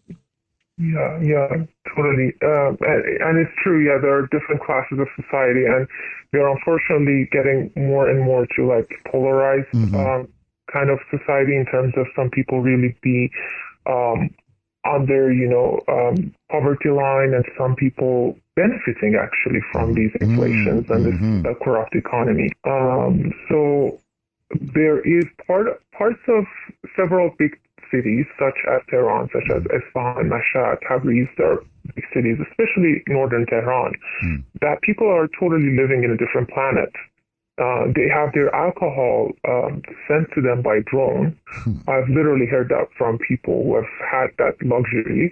They have, they travel a lot. They have everything. They have houses, and this inflation is just giving them more and more chances because they have enough capital that is just growing. It's working for itself. If imagine like they're renting a place, now it's twice as much. And then we had a middle class, like the family I came from. And I mean, in order to maintain that middle class level, let's say if in the past one person in the family could work, like a father would work, and everyone else in the family could just survive on that money. Now the whole family has to just work to keep their heads above the water. And I'm talking about not traveling, not luxury. I'm talking about basic necessities.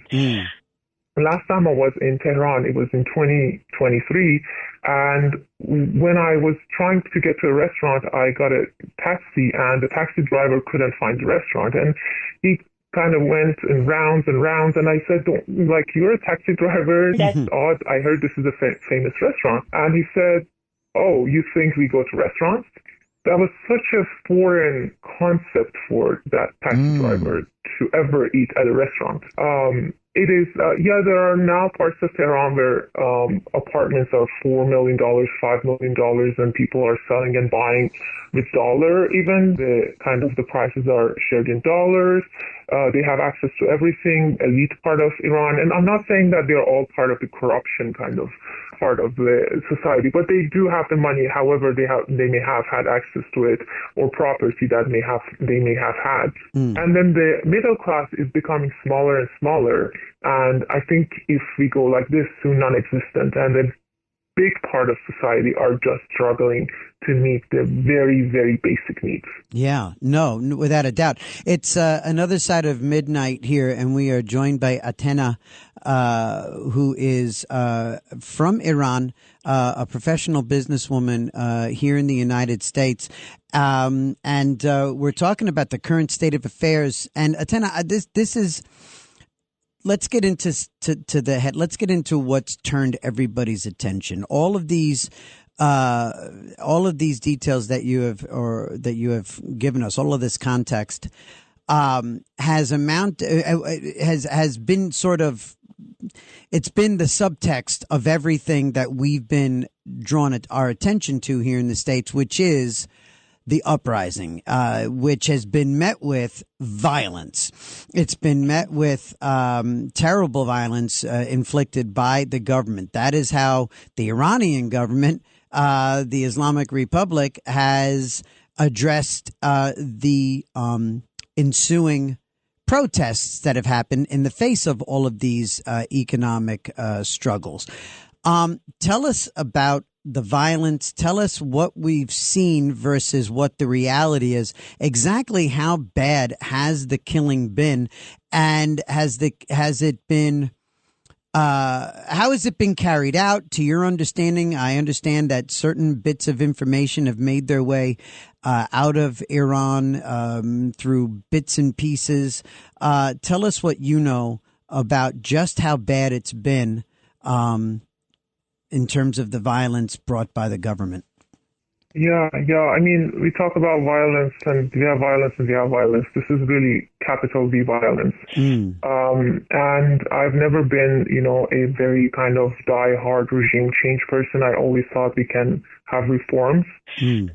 But something like this is absolutely unprecedented at the level that crackdown is happening at a massive level. People are just dying like flies, and they are, terrorizing people with military-grade weaponry in the street because people are just, coming out asking for a better economy, better life. Young people don't have jobs, they can't have families just because of this government. And what they have done, which is very concerning to me, is that they have now completely shut down all means of communications very recently after several days of not having, basically it's like you have a neighbor and the father who's supposed to take care of the family is closing the door, turning off the lights, and beating up the kids and doesn't even let them scream. I have talked to people who have been on the streets, have experienced exactly the level of violence that we're talking about. People afraid to even go to hospital after being shot at just because they know that they know what's happening to people who get picked up. And if you are a woman and picked up, we are not just talking about torture and death. We're talking about extreme amounts of violence, including rape in the prisons. There are reports, and that is undeniable that these are happening. And I think that, it has always been there, but it has never been to this level. I just feel like the brutality is getting to a level that, unfortunately, when I think about it, it's not just the brutality, but the way that they're cutting off communication and the whole world is basically watching is very close to how North Korea is dealing with its people. We really simply don't know what's happening. And the last thing you want is a country like North Korea in the Middle East because of the geopolitics and backed by China and Russia. I think we are in a very dangerous situation with this government. Atenna, all right. I told you that I was going to have some genuine questions that I knew would start popping up. And so here's a really, if you and I were sitting there having a cup of coffee, this would be the kind of question that what is it like? Okay. Iran is referred to as the world's #1 sponsor of terror. Now, and I guess they are. They support Hezbollah. They support Hamas. They support, with their dollars, with their oil reserve and all the natural resources. They do, and whatever they support in I don't know in some of the terror happening in Africa, but you are a decent human being. Clearly you are a good person. Your family, I would imagine, are very good people, and your neighbors and their neighbors and your friends and the kids that you grew up with playing games and watching TV and singing songs. What is it like to be a regular person going to school, a woman? What's it like to be a woman growing up, a good person from a good family, growing up in a terrorist state? In other words, a state that supports terrorism around the world. Is that the kind of reality that's just in the back of your head all day long? Or does that happen at some government level and it never reflects on the people? Or is there, you mentioned North Korea, is there propaganda? Do you walk around and see from the river to the sea and death to Israel? Is that sort of signage ever? Tell me what it's like to walk around and tell me what it's like to have grown up in a place like that. And here's my B question: how did you make it out a good person and not a hateful one? Yeah, that's a very good question, and I think that's usually from that type of environment and that much violence, nothing good comes out. But it's because of the contrast between the people of Iran and the current occupying government of Iran. I don't consider them really a legitimate government. But I always was, like I said, a very peaceful person. The whole country is like that. I think majority of people, and the very small minority of people who are brainwashed because of the extent of the propaganda. I think, let me just take you back to when I was 7 years old. I grew up in a normal family, not so rich, not so poor. I used to go to music class. I used to dance. I loved singing. All of that happened. My family were very kind and supportive and all that. And I come from a Muslim family. So I thought I started like a normal childhood, except that I was born in the middle of a war. But the rest of it, my family tried very hard to make it normal for me. And then at the age 7, I go to school, the first grade, I mean, not the kindergarten, but I go to first grade, and the first day we are standing there chanting death to Israel, death to America. In school? In school, every single morning. We had to. And they make you basically say all that, and if you don't, like they said, say it so loud, they hear it in Washington. And I was so naive. I came home and I asked my mom, can you show me Washington? And we found a map, and I think one of my sisters or brothers probably showed me the map. And I'm like, how is it possible to chant something and they hear in Washington? That's not a symbolic thing. They want to take over the West.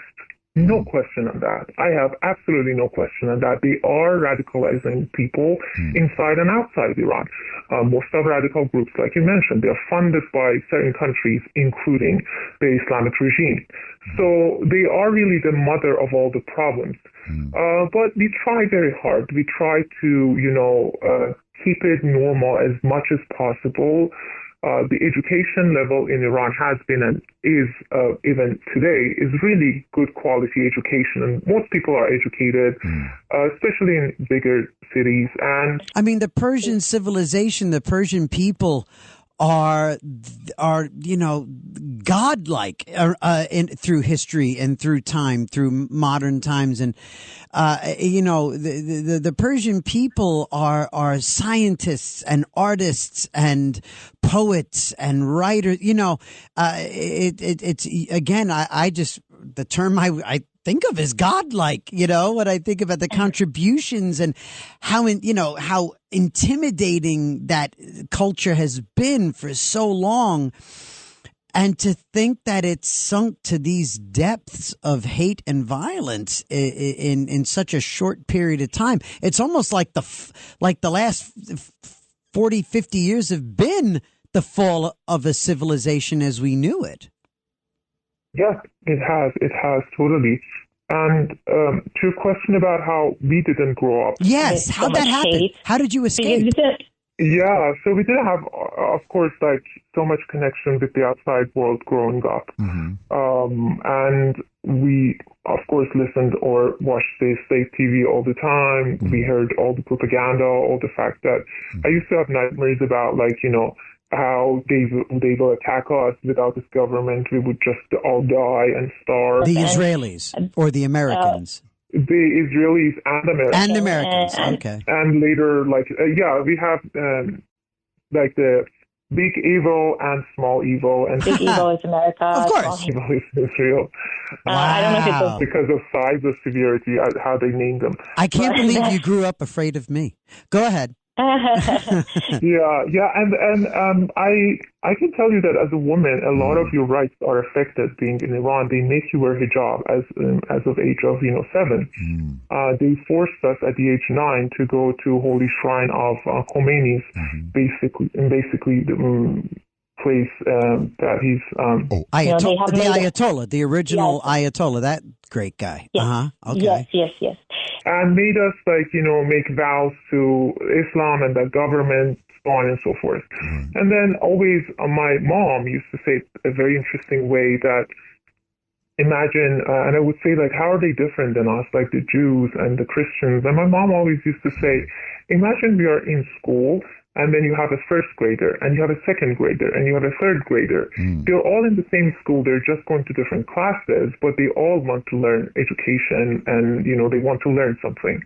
And we all have we are parts of different classes, but ultimately the goal is the same. And we used to, Muslims used to pray first, like towards before Mecca, they used to pray towards Jerusalem, and there is a lot of influence by the Judaism on Islam. Right. There is so many similarities. Honestly, the similarities between Jewish, religion and Islam, they're very real. Sure. There are, if you are really a good Muslim, for example, killing is as bad as it gets. We say if you kill an innocent, person, you're killing the humanity, not just one human. Right. And this government, really, I think Islamophobia is the product of governments like this government of Iran. And to give you an example about, for example, one of the situations that I found myself in as a woman that was very unusual was that besides the fact that imagine like you have a brother and sister, right? And if someone dies, and I heard now they're changing it, but a woman takes half of what a brother and sister, they will take half. Okay. Because they're considered half human. So let's say if a woman kills a man, they can execute the woman. If a man kills a woman, first you have to pay money to the man's family because men and women are not equal lives. So, or if you have witnesses in court, you have the one witness man is equivalent of two women. Oh my goodness. Yeah, those are all the laws that I'm talking about, the official laws.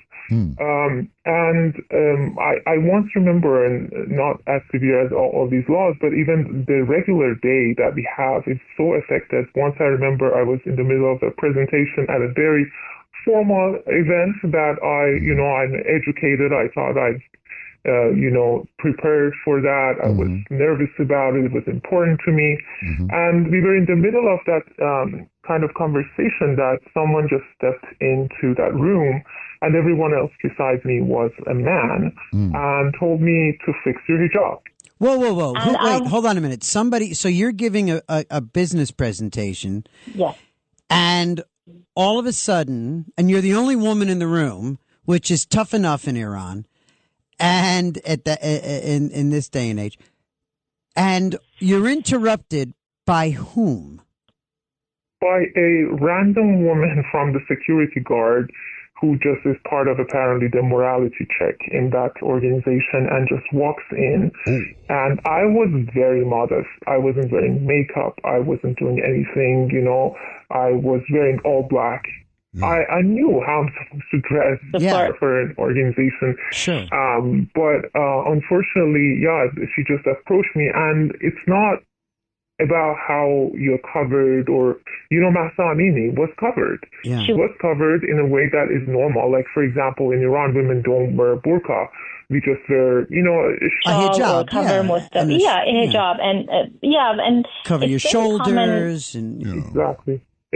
Yeah. And I was wearing extremely modest clothes. It was just, about the control. That woman interrupted me, and I remember that I just felt so worthless in front of all these men. And this is just one of the worst experiences I've ever had, but I know that this is a joke compared to what women have experienced in prisons and elsewhere outside Tehran. And we've got to take a quick break. We shall be right back on Another Side of Midnight with TJ McCormack. This is Another Side of Midnight with TJ McCormack. Now to the Bernard McGurk studios of 77 WABC. Here's TJ McCormack. Another Side of Midnight with me, TJ, here on the Red Apple Audio Network's 1-800-848-9222. We're joined by Atenna, who is Persian. She's from Iran, a Muslim from Iran, here in the United States. And we're talking about how we got here. We discussed the realities on the ground for the last month or so and the violence. And now we're kind of talking about what precipitated all this and the general culture in Iran, stuff that we don't necessarily know about as Americans, even if we read the news. This is going to go kind of beyond the headlines. And so, Atenna, my question is this: you know, if I remember correctly, there was a time not too long ago when there was another uprising, sometime in the last 10 or 15 years or so. And if I'm remembering it correctly, video leaked out of this one woman. I mean, I think she was saved or did she die? There was a famous, and forgive me, I'm ashamed of myself for not having this down before we spoke, but there was a very famous, we all saw a video clip of a woman being beaten in a protest. What's the name? Are you talking about Mahsa Amini? Yes. Yeah. Did she die? She died, and she was just visiting Tehran, and she was very she was dressed very modestly. Just someone decided that she's not up to their standard. Yeah, and she died. Yeah, she was a very young woman, died. Yeah, and that makes me wonder, you know, and here's where a talk radio host like me finds a way to make a parallel with the United States. You know, here in America, somebody like me has been wondering for some time, where are the feminists here in America? Where are the feminists protecting women and young girls and their rights to privacy and not having to be in a private space with biological males and having their careers impacted athletically by having to compete with biological males? And similarly, I would imagine that, you know, at the forefront of this current, I would think that woman's legacy would be renewed right now in these struggles in Iran over the last month or so. I would imagine that women are on the front lines of these protests and these uprisings. Where are the feminists in the West? Where is the UK? Where is France? Where is Spain and the United States? Where are the feminists here to rise up and support women who are being suppressed and persecuted in Iran?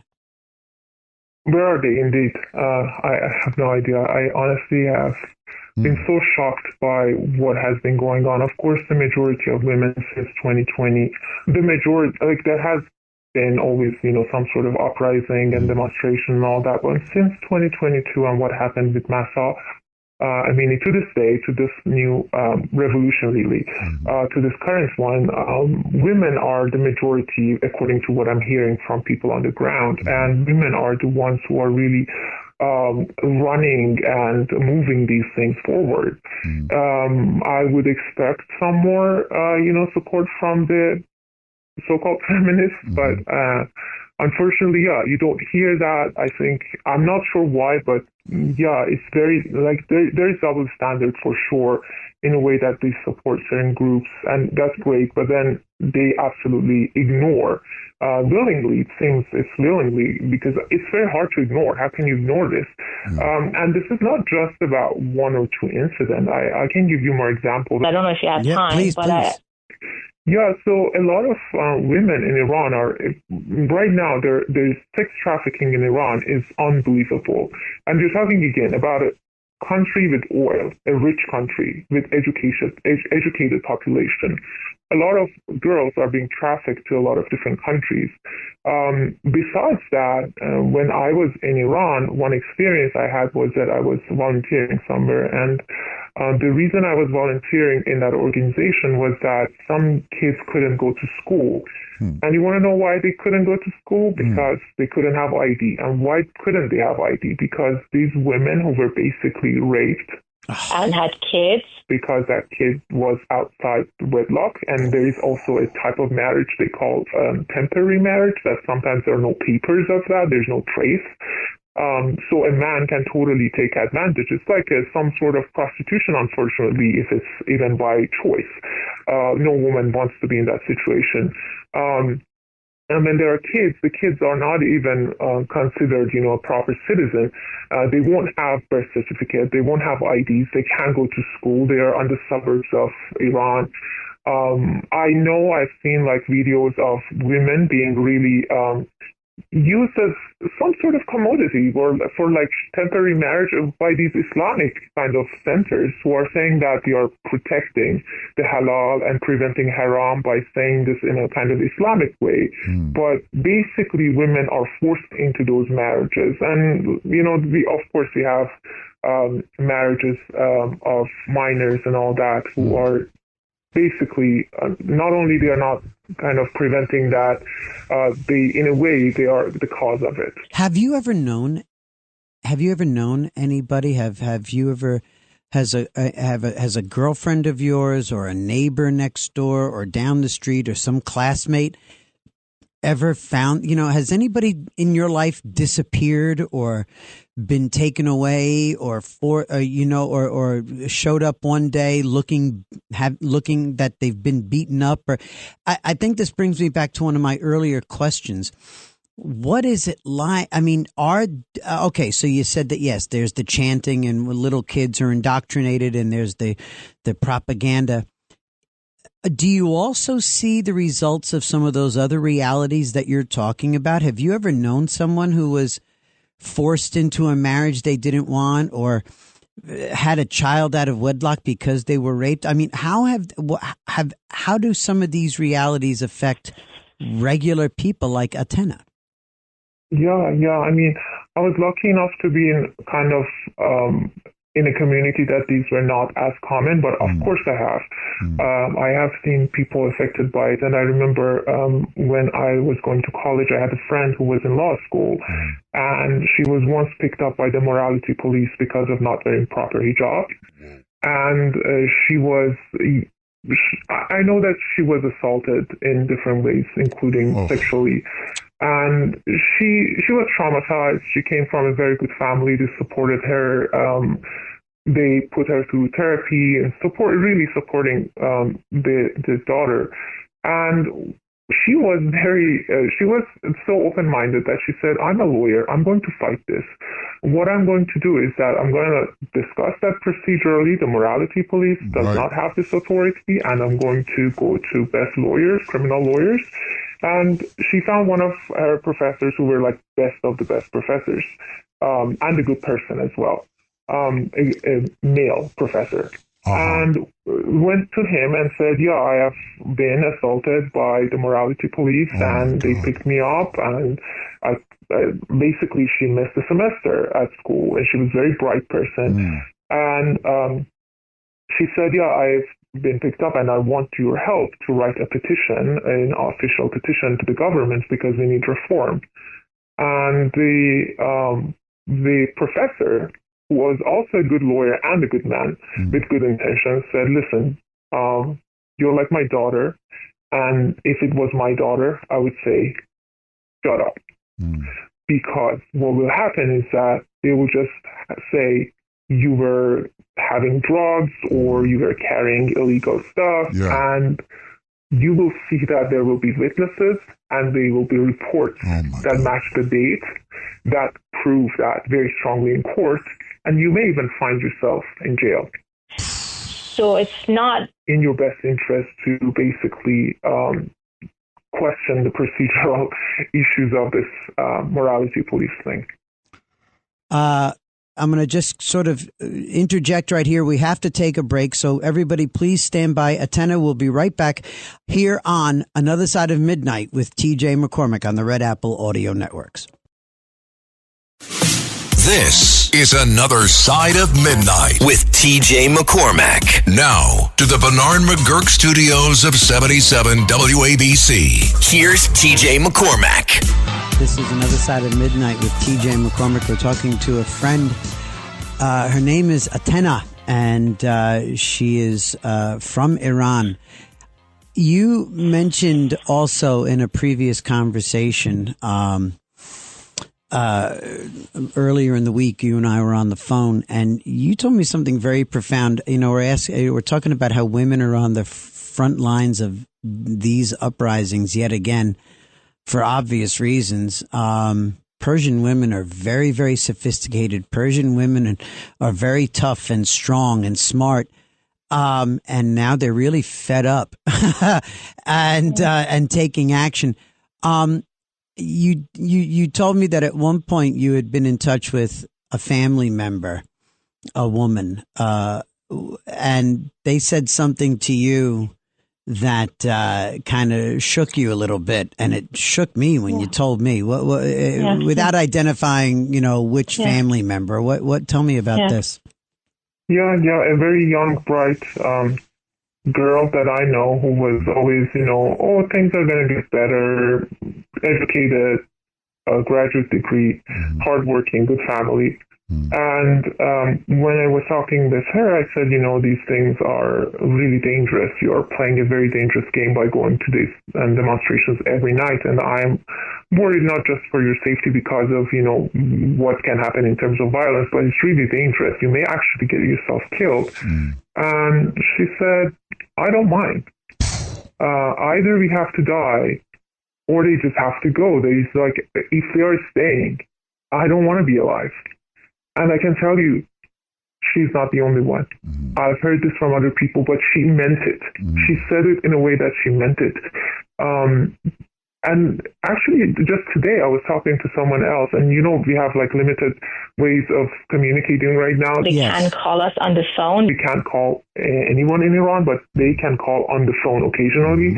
And they said that if this kind of revolution doesn't end well for the people with this government leaving, she literally said that. She said, I don't know what to do. I don't know how to live. And they were not talking about luxury and individual freedom and democracy, basics. And they were like, we work full time, we have jobs, we still cannot afford life. And that's the reality of, unfortunately, a lot of families right now, that they don't mind getting killed to make this happen. Yeah. And you know what? There's one question that I asked earlier, and we never got around to an answer, and I'm curious. Now, clearly, you come from a good family. Obviously, you're a good person. I've met you personally, and we're friends. But let me just circle back one more time, because I am curious, specifically, how did you come out of that? Now, granted, you grew up in a community where, but I mean, were there parents, were there aunts and uncles who would take you aside and very literally say, I know what they tell you to say about Jews, but we really shouldn't hate them? Or, I mean, was it somebody else who sort of, how did you undo the propaganda? Did you do that on your own? Did your family just simply tell you, don't pay attention, go about your life, and that's evil to hate Jews and want to destroy Israel? How did you not become, how did it not work on you? How did that propaganda not stick? I mean, first of all, I grew up in a family that we were always worried about my dad and cousins and uncle because they were drinking alcohol, and that was also illegal. So I grew up, My dad loves whiskey. People around me, of course, we were very, I come from a family, and it's not unique, by the way, in Iran. We have a lot of marriages between Jewish people and Muslims. This was very common, actually. At some point, I remember I was dating a Jewish guy, and he was one of the nicest people I've ever met. And my family, yes, they did. And it's not just my family. I think the relatives, people you see around you, they did counterbalance that with, basically explaining to us that, listen, my mom used to say, we came even after the Jews in terms of religion. They existed before us. They believed in the same God we believe in. Right. The differences are not as big as they are saying they are. And for many, many years, Iran has one of the kind of largest Jewish populations in the Middle East. Yes, it's fascinating, and Christian. And there's big Persian Christian. I grew up with a kid I grew up with who came from Iran during the crisis in the 80s. And you can imagine that guy had a great first couple of years in America. But anyway, so you're right. It's a melting pot of religions. Yeah, and cultures and differences in opinions. I know a lot of families in the same family, including my relatives. One person wants to wear hijab, one person doesn't wear hijab. It's nobody's really business. It's a personal decision. One person wants to practice a religion. One person is atheist. I have so many cousins who are atheists. Wow. Openly atheist, yeah. Just fed up with the whole thing. Yeah, it's embarrassing. Actually, I'm telling you, the nature of Islamophobia is basically Islamophobia is the product of the Islamic Republic, in my opinion. Sure. Because they literally made Muslims, and I know people who say I know people who believe in having hijab. I genuinely believe in wearing hijab. They don't wear hijab anymore. Actually, can I ask you this? I'm going to interrupt you. Because I have to ask this, because if I forget it, I'll kick myself. Yeah. Do you know, have you ever known, I asked you, did you ever know somebody who disappeared and came back and you said, have you ever known someone who went to the dark side? Do you know anybody who has really? Yes, one of my close relatives. Yes, they disappeared. There is speculation about, they told us they were dead, but the body was unidentifiable. I haven't seen the body, of course, personally, but my very close relatives, and I know that person because they're very close to me, and I know that the family had to flee Iran and never came back for over 30 years, although they haven't done anything really. But I know that person very, very close to us. Yeah. I'm sorry. I think you might have, first of all, that's fascinating, but I think you might have misunderstood my question. My question is, have you ever known someone who ended up in the, what's it called? What is that guard? The Revolutionary Guard. What's it called? Yeah, IRGC. IRGC. Like, and yes. And, on the bad guys, have you known people who have gone into the terrorism business? I mean, and worked for the government. You know what I mean? People who have worked for the, what's that called again? Not the Revolutionary Guard, but the something. But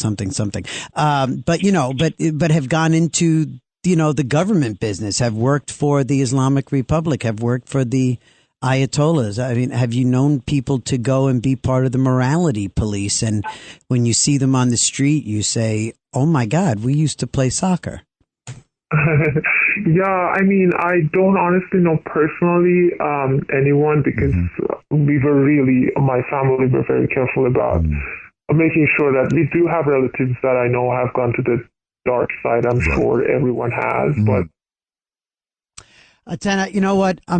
This is killing me. I want so badly to do more justice to this story, and I want to thank you for being willing to stick your neck out, and everybody in the family that's listening.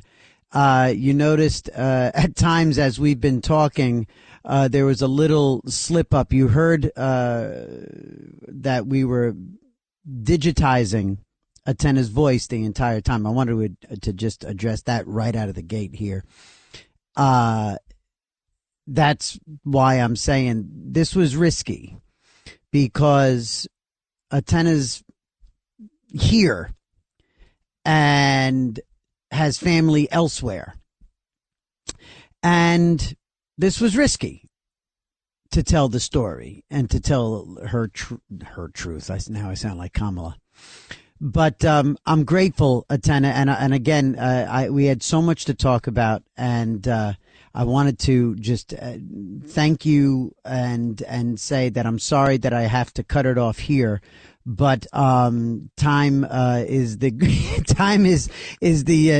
always ticking when you're on the radio and on a national broadcast, a syndicated program especially. So thank you again, Atenna, for being on the program this morning and giving us a little insight, a little window behind the headlines and giving us context.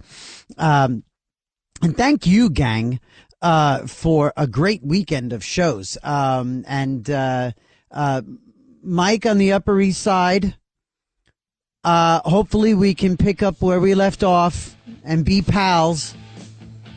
And to Irene, your English is magnificent. And to Pamela, you're right. I am fabulous. Mary, everybody who called in this morning, thank you so much. We'll see you next week. And until then, as always, I wish you all the luck in the world. We'll see you again. Every week, the Payne family cuts straight to the real financial story. The one question, Bob, everyone's asking is, are we in an artificial intelligence bubble? You've been through boom and bust. What do you think? No hype, no myths. Just what actually matters to your money. Does feel very similar to what we experienced in the 90s. Where are we, though? Are we in 1995, 1997, 1999? Listen to the Pain Points of Wealth on the Red Apple Podcast Network.